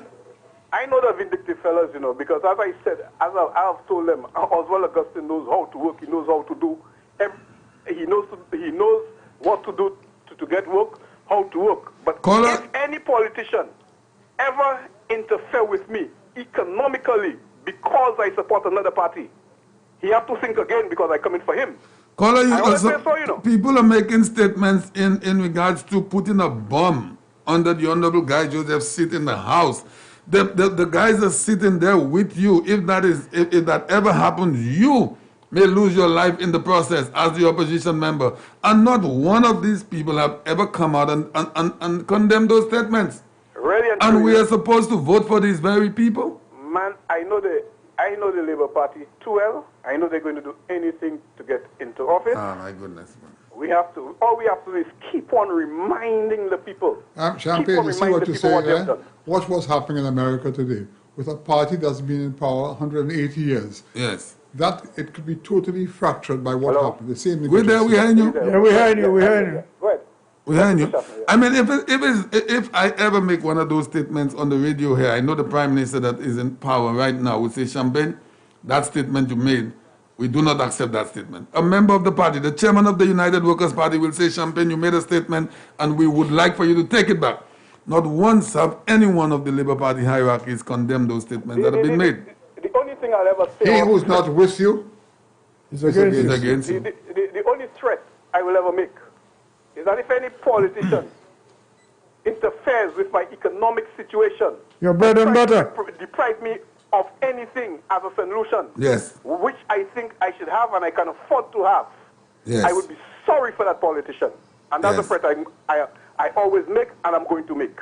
As a solution, you don't interfere with me when I deserve something, and it's my right to have it, and the politician interferes with that, that politician is going to be in a lot But that's not politics, Ozzy. They should not do that to any solution. As a matter of fact, a government that knows what it's doing should welcome St. Lucians who can employ, who are self-employed, and who can employ other people. I don't know how the St. Lucians take it, but that is Oswald Augustine. No politician is going to interfere with my economic situation, try to take things away from me, or try to make sure I am deprived of certain things which I should have, which I've worked for, which I can afford. Well, see, the point I'm making is that no real politician would do that. That's the point I'm making. So you want to tell me that SLP guys are not real politicians? No, they are not. Thank you, Jupiter. I love hearing that. You know how I describe them sometimes, just like Sir Derek Walcott had described them in Tisha and his brothers. You know what the devil said to Tisha? Tell me. When Tisha got him mad? Tell me. He said, Tisha, I know you, boy. You are nothing. Yeah. Nothing but a half-assed imitation of a star. A piece of dirt caught between God's thumb and forefinger. Well, I know. All right, caller, thanks a lot. I never crammed that one. So. Before you leave, are you going to be vaccinated? Are you taking the vaccine? Yes, I will take the vaccine as long as my time comes. It's a pity you saw the way the government does it is the frontliner. That's right. The frontline people first, Ozzy. We all agree to that. I will take my time to get it just like the ordinary man, because I am one of them. That's right. So, all right, thanks a lot. Beautiful. Okay. All right, great. All right. Hello, good morning. Good morning. Good morning. Go ahead, sir. The Prime Minister and his wife just finished his address. Yes, we saw that. We announced it already. Thanks a lot for that. All right, thank you. Thank you very much. Maybe the Prime Minister himself should make a quick call, huh? I want to stay on this thing, this fraud, if you want to call it, regarding the ID cards, because this is serious. A beautiful morning to you. Hello? Champagne. Yes, sir. Let me tell you, that thing you're talking about, Champagne, these are not threats anymore, These are intent. Remember I tell you that. Yes. That's intent. Have a good day. Thanks a lot. What he said? It's intent. It's not a threat anymore. So it's not intent. threats anymore. They're intent. Yeah. And he's not wrong on that. Special good morning to you. Hello? Hey, good morning, Champagne, and good morning to your two guests there. Good morning, sir. Well, Champagne, what I really have to say there, I'm very happy for all St. Lucians. Especially today is a wonderful day for St. Lucia. Yes. Because right now you see they're unrolling the vaccine. That's right. And just like Peter Josie just said, he can't wait to get the vaccine. But I want to credit, yesterday I was listening to Al Gozin, and Alfonso Centros called in, and the host and the was asking him what he thinks about the vaccine. But I don't want to go into the details how he, analyzed the vaccine. What he said, I will take the vaccine. And he wishing for every St. Lucian to take the vaccine. And he explained why you should take the vaccine is a form of protection. And just as Sir Michael mentioned in his preamble, he said, people always go out there, and when they go back in the house, you does not know who you contract the thing, and you put it in your loved one. Now I exhausted that. But the biggest problem I have with we St. Lucia, so you put it on there. Most of those people, the elderly people who passed away with COVID, forget about the different symptoms they had and they got COVID. But the biggest problem, in my opinion, is the very young people. When you ask them to follow the protocol, they are not following protocols. Now, they have the grandmother, the grandfather, the auntie who's elderly people. They go in the house, say, well, of course, you love your family. You'll always give them a hug, spend time to talk, and you're not even knowing if you have that. Now, this is how those people end up getting the COVID. Now, my point is, we all need to take the vaccine. And I endorse in that because moments ago I just saw the First Lady and the Prime Minister of St. Lucia just took the vaccine and stuff like that. So that is a leader who leads from the front. We look at the United States of America when the vaccine was unrolling, and you saw the cameras was on Joe Biden when he took the vaccine. But here in St. Lucia, instead the opposition now goes public and asking people to take the vaccine, there ain't nada. And I agree with Sir Michael. The vaccine is in St. Lucia. We're going to get another batch to make sure every citizen in this country could be vaccinated. I totally agree. But why I agree with him, there are some people calling all radio stations and putting the negativity out there. Even some of the talk show hosts, so-called talk show hosts. Praise God, I have been to the United States, England, and wherever, and I never had problems with the law. I could go there, spend how much time? I know I would not get deported because I go by law. But the point I want to make is that if the vaccine there, you don't want to take it, nobody begs you to take it.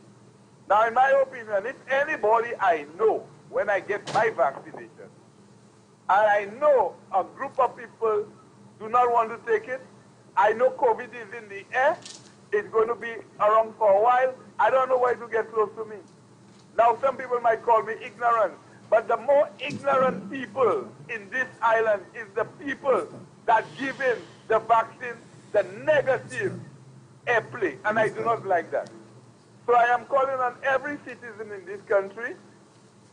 It's your opinion. If you don't want to take it, well, it's all left to you. But you have to be careful because you never know the complication you have until when you get COVID. Now, when we go at a young age, and the doctor say, well, those persons had complications, you didn't know you had complications. In other words, for you to take the vaccine to protect yourself, well, if you're not taking it, that is you, but do not get close to me because I do not want to go by the route by coronavirus. And the other thing I want to say, I'm for investment. And man, I am so happy with the carbon developers, how I see they're developing the carbon area there.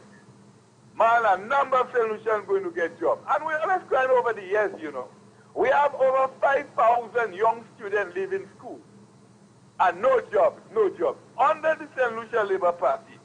And Oswald Augustine mentioned, the only investors that Labour Party have gotten under the reign, it was when George Odlum was the foreign minister.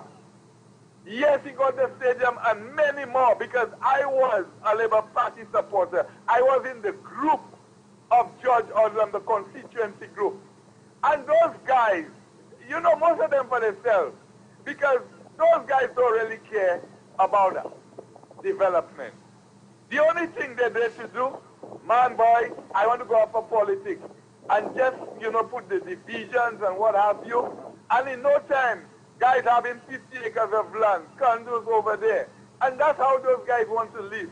But to develop a country, them fellas have no foresight how to develop a country. And the other thing they does is to try to bring the affirmative action in. But George Osborne had rejected that. He was pissed about that. Because at the time there, I could tell you the name, but I'll give you the name for another show. But in my fairness, the carbon is a very good investment. Because you have that in the north, you have the other one in the south, and that will create a lot of jobs for young people. And the other one I want to mention... I'll give you 1 more minute, caller. The call centers. Yeah. It's one of the best things that ever come to St. Lucia. Because the majority of the young people who leave secondary school are employed. And I know the youth are not stupid. Because first thing in life somebody wants is a piece of land, you understand, and to have their house. So right now they could go to the bank and apply for loans. The bank will not reject them because as long as you have a permanent job and the salary is looking good, you could get a loan. So I'm asking the young people, do not vote the St. Lucia Labour Party. Vote the United Workers Party. Amen. For the country to go forward. So when you have your kid, your house, and this, that, and the other, you have a life in this country. Thank you. Thanks a lot, Colin. All right, beautiful. I got a text message here. Someone said Champagne, the SLP, did that with Henry. They didn't specify who Henry was, and they took people from Upper Bacatel in 2016. And she said the lady called me to ask me certain people of the area, their names, and were transferred to voting Henry. So we know what that is. Henry North. Into Henry voting, taking people from Upper Bacatel to vote for Henry. That's what the text message said. Hello, good morning. Hello? Good morning to you. Hello? Good morning, I could hear you. Go ahead. Okay, I just want to give my full support to my party. From a young girl, I've been back in UWC until I did. I've been victimized by Labour Party, my daughter, after being qualified, and she came and stayed in her homeland for a whole year trying to get a job. I spent a whole year paying the interest on her loan on the Labour Party. So I am very thankful. My party is ruling and they're doing a good job. I am praying. We all have to know there's a mighty God who will watch over St. Lucia, and he is on the throne. He has appointed Alan to be our leader, and when he sees it fitting, he will dethrone him. Let us all pray as a nation and pray for peace and unity in this land. Amen. Thank you. All right, you're welcome, Colin. Now, we don't want to speak of what is happening there regarding the electoral department, because before we say anything here, people want to take us to task, thinking that we are saying there's anything going on, illegal stuff happening at the electoral office. We're only saying that we have seen these things happen before. Hello, good morning. Something that Upper Bacatel stuff? Yes. That happened at Q1, Sir Lewis Community College. Have a nice day. All right, thanks a lot. So it's a fact that a lot of people know of those transfers or those re-registrations before an election happens. So it is a fact. This is something that has to be looked into very seriously. Hello, good morning. Good morning, Champion. Good morning, sir. Good morning, gentlemen. Hi, good morning. On the issue of the re-registration, that has been rampant, Champion. Okay. In the 2011 election, a number of persons from Beaufort North were registered so that they could vote in one of the Catholic constituencies. I heard that already. Yes, you're right on that. That has been happening a long time. Now, very quickly on the issue of the sand mining. I find it very hypocritical for the former Prime Minister I was building in 1998 when the river bank was in power. And there was a gentleman who offered to sell me sand. This gentleman comes from a family which is so red, I call it crimson. Crimson. When I inquired of him where he was going to get the sand, guess where, Champagne? At the PI beach? At the PI beach. Wow, you see that? Just made a wild guess. And the reason for that, which I did not have a problem with, was that there was a large accumulation of sand at the mouth of the river. And there was need to clear the mouth. So that desilting has been ongoing for decades then? That has been going on for years, Champagne. Yes. I can tell you for a fact that the local councils from Dennery right down to Labrie have applied to the chief engineer for permission to extract sand from the mouth of the river. Wow. Champagne, could you imagine the amount of sand when you stand on the East Coast on a windy day like is happening right now? There are times when you have to close your eyes because the wind blows the sand onto your face. Yeah. Very strong. So caller, let me interject you. Let me interject for 1 minute, please. Sorry. So if this thing has been ongoing for 2 decades or more, over 20-something years, why would a former prime minister knowing, but he should know that this thing has been ongoing because he's from the area, he was the prime minister, why would he make such a statement as if that they're damaging the beach and all this kind of stuff? Champagne, it is illegal just to go onto the beach and collect sand. But as I said, there are times when you have to take these measures because they are indeed protective measures. The answer is mischief, Champagne, political mischief. Then there is a build-up, there's going to be a build-up, and then you never know what can happen. It's true. Now, you never know when there will be a deluge. I mean, we are in February and people are... Champagne's question is, why should the former prime minister make that statement? Yes. And he made it because of political mischief, caller. Of course. Thank you. I'll tell you more. On one occasion, I saw a number of vehicles coming out of a road near the Canals River. So I inquired what was going on. It was like a convoy. And I was told that sand was being extracted from the lands belonging to the former representative of Beaufort North. Cicely. Well, he didn't say who it was. Again, when I inquired... I know the lands. When I inquired, I didn't have a big problem because so much sand accumulates on the land. I understand, I didn't see it myself, but I was told that the sand gets in almost a quarter of a mile inland. Wow, that's a lot of sand. So people could extract sand without necessarily destroying the soil. The beach itself. Yeah. So if there is controlled extraction of sand in order to prevent further destruction of the area, because if there is a build-up, the water builds back up, and there is a flat area higher upland, the area will be flooded. And the Prime Minister knows all of that. The former Prime Minister. For years and years, the former Prime Minister, yes, sorry. He knows that for years and years, the various councils have applied to the chief engineer for permission to remove sand from the mouth of the rivers.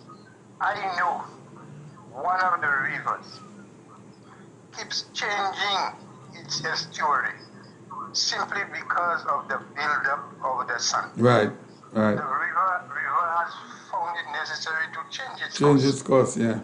Yes, because the wind blows keeps blowing and the sun accumulates.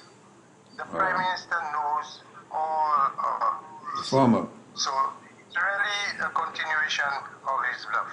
Yeah. Mischief, like Brother Peter said. If the Prime Minister is so concerned about preserving our marine resources, why did he get into the deal with Grindberg? I need to give you the bell on that. I said that this morning. Why didn't he get into what? Why did he get into the deal with Grindberg? Oh. He wanted the Isle. He wanted the Isle. Are you there, caller? Yes, I am there. Yes. You want me to answer that question? That's a tough question for me to answer. He wanted black gold. Well, Champagne, the best person to give us the information was the former Prime Minister himself. And this is one time he has remained mum. Yeah. But I think he, of all persons, should never even talk about anything to do with the beach and the ecosystem and anything. Not him. Champagne, you know of the parable of the talents? No. Where one was given 5 talents, one was given free, another was given 1. And the one who was given 1 just put the talent under a stone. Okay. So when the time for reckoning came, he simply went underneath the stone, took the talent and returned it. He knew where it was. Now, there was a fourth guy. That guy was the former Prime Minister. He did not put that talent underneath a stone. He threw the talent in the ocean. So when the day of reckoning, he couldn't even show the one that was given to him. Yeah, he couldn't get it back. So I like that version of the Bible that you just gave there, caller. So that's the version according to, don't say your name. That's a new version. To somebody from the south. That's a new version. I like that. In other words, he was more stupid than the guy who just hid the talent. Much more. He threw it into the ocean where he could not even recover it. Oh my goodness. This is an interesting thing. Thanks a lot, caller. Have a good one. I will consider that a 42nd independence gift from you, caller. Thank you very much. Thank you. All right, beautiful. All right. St. Lucia, we have another 10 minutes into the program. We are going up until 12:30. We have gone into overtime, and that is because we started a little late this morning. Brother Peter, you want to stay with this thing because this thing is serious. You cannot put in so much hard work as a government and then have an election stolen away from you. Now, I know that the UWP is very observant themselves. A beautiful morning to you. Well, afternoon. Good afternoon. Good afternoon, sir. Good afternoon. Good afternoon to my elderly statesman, to Michael Shasta, to Peter Georgie. I heard you this morning, and I like your energy, man. That's good. Excuse me? I said I heard you this morning, and I like your energy. For my country? I like your country, everything. Okay. The last drop of energy. Okay. The last drop goes to my country. The first, the last, and the middle. They all go to my country. Well, you're a man after my own heart. I want to know when you're going to be knighted. And I want to know when you guys leave the office, you guys get in line. The gentlemen, the statesmen, get in line to get that vaccine. Because I need you on the line. We can't afford to lose people like you, Mr. Josie and Mr. Michael Shasta. 2 wizards, man. You understand? Y'all are born. I don't know how to describe y'all, man. Well, caller, before I forget, let me say something to you. I'm sorry to disturb you. When I am called to the great beyond, I feel certain that the God in whom I believe and to whom I speak every day as often as I can will not ask me for any knighthood. He will say, what did you do with the talents that I gave you? And I hope that I will say that I didn't throw it in the sea or in the ocean, that I used it to raise the people of St. Lucia. I used it to do my best at the time of independence, to raise my people up. And I'm doing it as the 42nd anniversary of independence approaches, to remind people that if they stay focused on what is good, God will continue to bless them and give them the strength to support the government that he has given us, the Prime Minister and the ministers of his government, and to refute the petty nonsense and the blatant lies that the opponents of the government are trying to feed to our people. That is what I will thank God for. I will never be able to thank him for any knighthood, because honestly, I don't know what that knighthood could do for me that has not been done with the blessing of God so far. Okay? I'll tell you what, you and Sir Michael have did more than enough. You all have done more than most, if not all, solutions. And both, you're both deserving that knighthood, okay? And I want to report, I want to tell all solutions, do not let the SLP people intimidate y'all. Make sure y'all go to the poll and vote. Don't just talk it don't just talk it and say it on the air. You guys need to support our great leader, our visionary Prime Minister, Sir Alan Michael Shasta, and the dream team. The dream team, that's what I'm talking about. You guys have to do that, because this election is the most important elections, I think, in the history of Lucia. This one is do or die, break or make. And the Sir Alan Michael Shasta, we're going places. We're going nowhere as the places. That's what I'm talking about. Gentlemen, I love y'all. Thank you all very much. Thanks a lot, caller. All right, thank you very much. And I support fully, caller, what you just said. I agree and support it 100%. I think we're going to now view okay, St. Lucia, so we, as always, Sir Michael, in his curiosity, as he says, always goes around our beautiful country, and we have some footage for you today regarding some of the projects that are ongoing and those that are proposed. As they appear on the screen, I will describe what so it he's is. going to narrate everything that is happening. Mr. Cameraman, when you're ready, please. Yeah. But I am going to continue to stay on this thing throughout my programs in the coming weeks because of this re-registration of persons in the various communities or the constituencies. Can you see? Yes, I think this is the Cul-de-sac Valley, right? Yeah, this is the ongoing works in the Cul-de-sac Valley where Lucia select are hard at work, shifting all the telephone, electricity poles, and we don't have the footage at hand today, but I received that this morning of the bypass bridge, which they are now constructing, so the works can go ahead. Thank you. This is the, it's still the cul-de-sac, is it? Yeah, these are more photos of the cul-de-sac area because many people were not quite aware of it. This is the most extensive and expensive bridge which would ever be built in St. Lucia, and it's a combination between the government of Japan and the government of St. Lucia.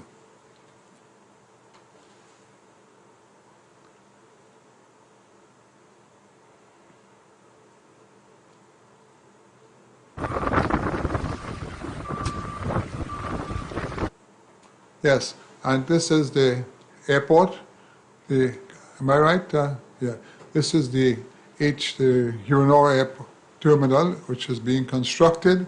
As you can see, there's some very expensive equipment on the job during the pile driving. A lot is happening there now. In the last couple of days, they've been having done their soil tests.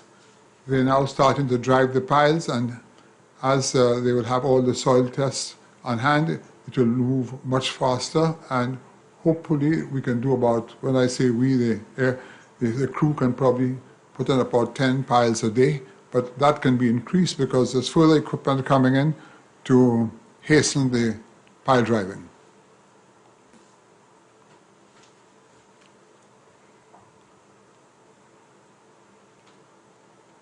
Yes, these are all the expensive rigs and soil testers. Yeah.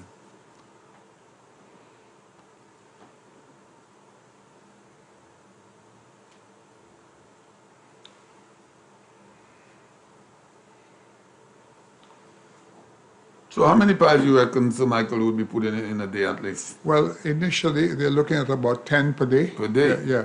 But that, as because they were doing that in combination with the soil testing. Right. But once the soil testing is over, they probably can go up to a greater amount. But they're going to get another pile driver, so they can double what they're doing. Okay. Yeah. And we understand it's 1,800 piles are supposed to be put in. I understand it's 3,200. 3,200? Yeah. Wow. So I'm told, yeah. That's it for the footage? Is that we have some more? You have any other? You have? Okay, good. Well, that's it for now, folks. Later, How far is the cladding next time, at the I will hospital? be able to give you the update on the St. Jude's Hospital, and I will get some photos of the roads up north and also the new open air market, which has just been completed. Thank you very much. Okay. Sorry, Sam. All right, so we got a little bit of footage. Yeah. You Sorry, asking? It's okay. You answered the question. Okay. I was asking you about St. Jude. Yeah. All right, St. Lucia, we have 2 minutes left into the Well, program. that's it. Yeah. And Thank you so gentlemen, much. any Well, last words from you, Sir Michael? I know we didn't cover a whole lot because we tried to stay on the vaccine that's happening today. But it was many things to discuss today. We didn't go into a lot of detail, but I want to thank St. Lucia for their contribution today and be able to pass on whatever we found, and we will continue to do so. I've just spoke to someone at the St. Jude's Hospital, and a tremendous of work has taken place from Monday this week. Today is Wednesday, so by the weekend we'll have some more footage for you of what is going on. Also, the cul-de-sac bridge, there'll be more to talk about, and hopefully once the government can get the vendors away from the old Dyer Mall and bring them to their new home, we'll see a transformation, because much work has to be done there, because the old Dyer Mall is going to be completely restructured from what I understand. So that is where we are. Thank you so much, Champagne. Thank you, St. Lucia. And you see how beautifully the government has accommodated the food court vendors Yes. at the Bois Mall. Yes. I mean, it's not like they just throw them out into the streets. Not at all. They accommodated them because Yeah. the building now is in the hands of private owners. Yeah, and the facilities too, eh? Yeah. Yes. Toilet facilities. Exactly. Yeah. And So this is a government that is really caring about its people. That is correct, yeah. That is correct. Over to you, sir, Mr. Yeah, I just want to invite everybody who is listening to us to watch NTN on Sunday, the 21st. This is this coming Sunday, because I did an interview with Rick Wayne at GIS to mark the 42nd anniversary of our independence. I was a little surprised that the moderator, the person who was asking the questions, had the book Foolish Virgins from Rick Wayne, Foolish Virgins. and asking questions from that. Because at the time, Rick and I were not the best of friends, and even George Odom he was annoyed with, but he's quoting George, and some of the things are so inaccurate that it's not funny, and Rick actually used part of it again. And it gave me an idea, Champagne, which I will share, and I hope Rick is listening. I thought about it. I was prepared to let all of these things go, all the negative things that has been written about me, not said, especially written. But now that I'm approaching the end of my own autobiography, my own writing, my life story, I have decided, you know what? Anything that is in print which people can read about me that is not factual, not truthful, I will rebut it in the nicest way I can and give the truthful bit of information. So if anything, if I came out with anything from this interview for the 42nd anniversary of independence, when I stayed home and I reviewed it and I looked at that book again, I said, you know, I cannot leave this to posterity. I cannot let that be my legacy. I don't want my grandchildren and generations to come to read about this and to think that is how I was, and that is the truth. That's not true at all, some of what that were quoted about me. Okay? So that's what I'm prepared to say, but I am inviting St. Lucians to watch on Sunday, NTN at 5 o'clock, I understand, it will be played. Okay? All right. Thanks a lot, sir. And St. Lucia, thank you very much. I know most of you are glued to your TVs on channel, NTN, the government network television. And the administering of the vaccine is ongoing, and the Prime Minister has taken his, the Minister of Health has taken hers. I'm understanding the Prime Minister's wife also has gotten her shot. And Brother Peter, we're just awaiting our time when we will be getting our vaccine shot. I will call the Minister of Health now and see how soon they can accommodate me. Yeah. All right. Thanks again, sir. Thank you very, very, very much for being here with us on another Wednesday. And we did not do too much politicking today. We stayed a little bit on the vaccination that is going on at this time in St. Lucia, but it is good news. It is a special day for St. Lucia because this coronavirus, we and all of the rest of the world would like to see the back of this coronavirus. It has crippled the entire world, and St. Lucia was no exception because we took a bad beating regarding the coronavirus. It is not over. It is still there, hanging right over our heads, so we are not supposed to be letting go of our guards. We need to continue to wear those masks and do most social distancing as you can, and wash those hands. Don't bring it like Sir Michael said, take it and bring it to your loved ones at home. So I am happy to see what is happening today. I wish I was one of those frontline workers, or I wish I was one of those that they would call in today to get my shot, because I would definitely get the shot. But I want to stay a little bit on that, because when you hear some people would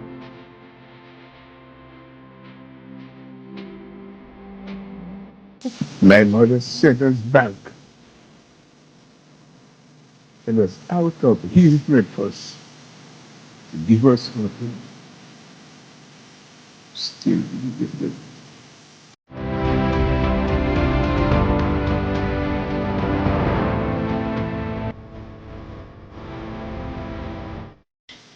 Things were very difficult with my parents, and my mother opened a small bakery in the Castries area.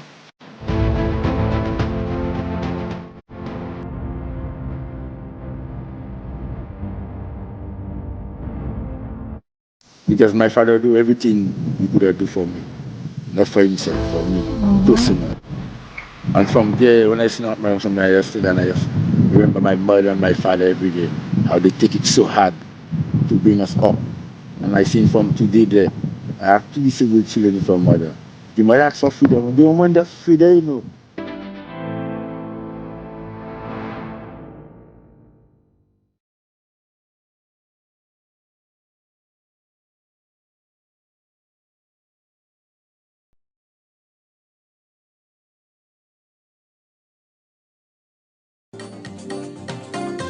PAX is the agent for Caribbean Line, which offers an effective alternative for global integrative of transport logistics from Sheerness, UK to Vieux-Fort St. Lucia in shipping, documentation, administrative procedure, loading and unloading operations. We also offer courier, small package service, customs brokerage, ship agency, freight forwarder, consolidator, and accounting services. Visit them today on New Dock Road, Vieux-Fort, or call 454-1200 or 7198837. PAX is effective, efficient, and reliable.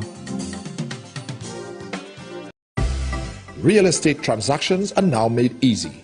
Whether buying, selling, or renting residential, commercial, industrial, agricultural, or touristic property, we offer the best deals in real estate transactions with professional support, including valuation, material sourcing, and construction. Contact Ed Harris and Associates, your courteous and efficient real estate agents. Call 485-1456 or email carrotbiz@gmail.com.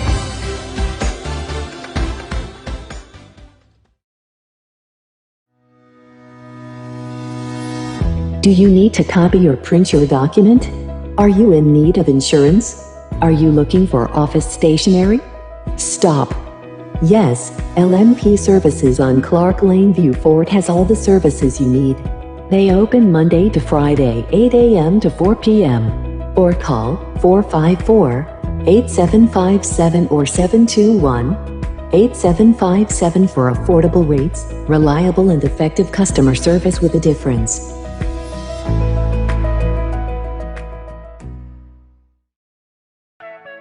Ernesto's Auto Parts, located on the Labrie-Vieux-Fort Highway, is your place for auto parts. We have suspension parts, mounts, brakes, shocks, and so much more. We specialize in accessories like mats, batteries, horns, lubricants, and much more. We're open from Mondays to Saturdays from 8 to 5 and Sundays and most holidays from 8 to 1. L'opri, and est nou kay de pou you.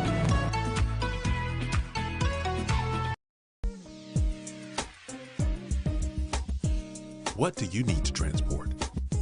Call the hauler. At M&E's Trucking, we offer a wide range of services island-wide, from containerized movement, flatbed service, and lowboy transfers. We're located at Beanfield View Fort. Our skillful professional drivers are ready to serve you. Like us on Facebook and follow us on Instagram or email us at vibration711@gmail.com. Call us at 488-1000. We're ready to serve you. M&E's Trucking Service, a powerhouse ready to haul.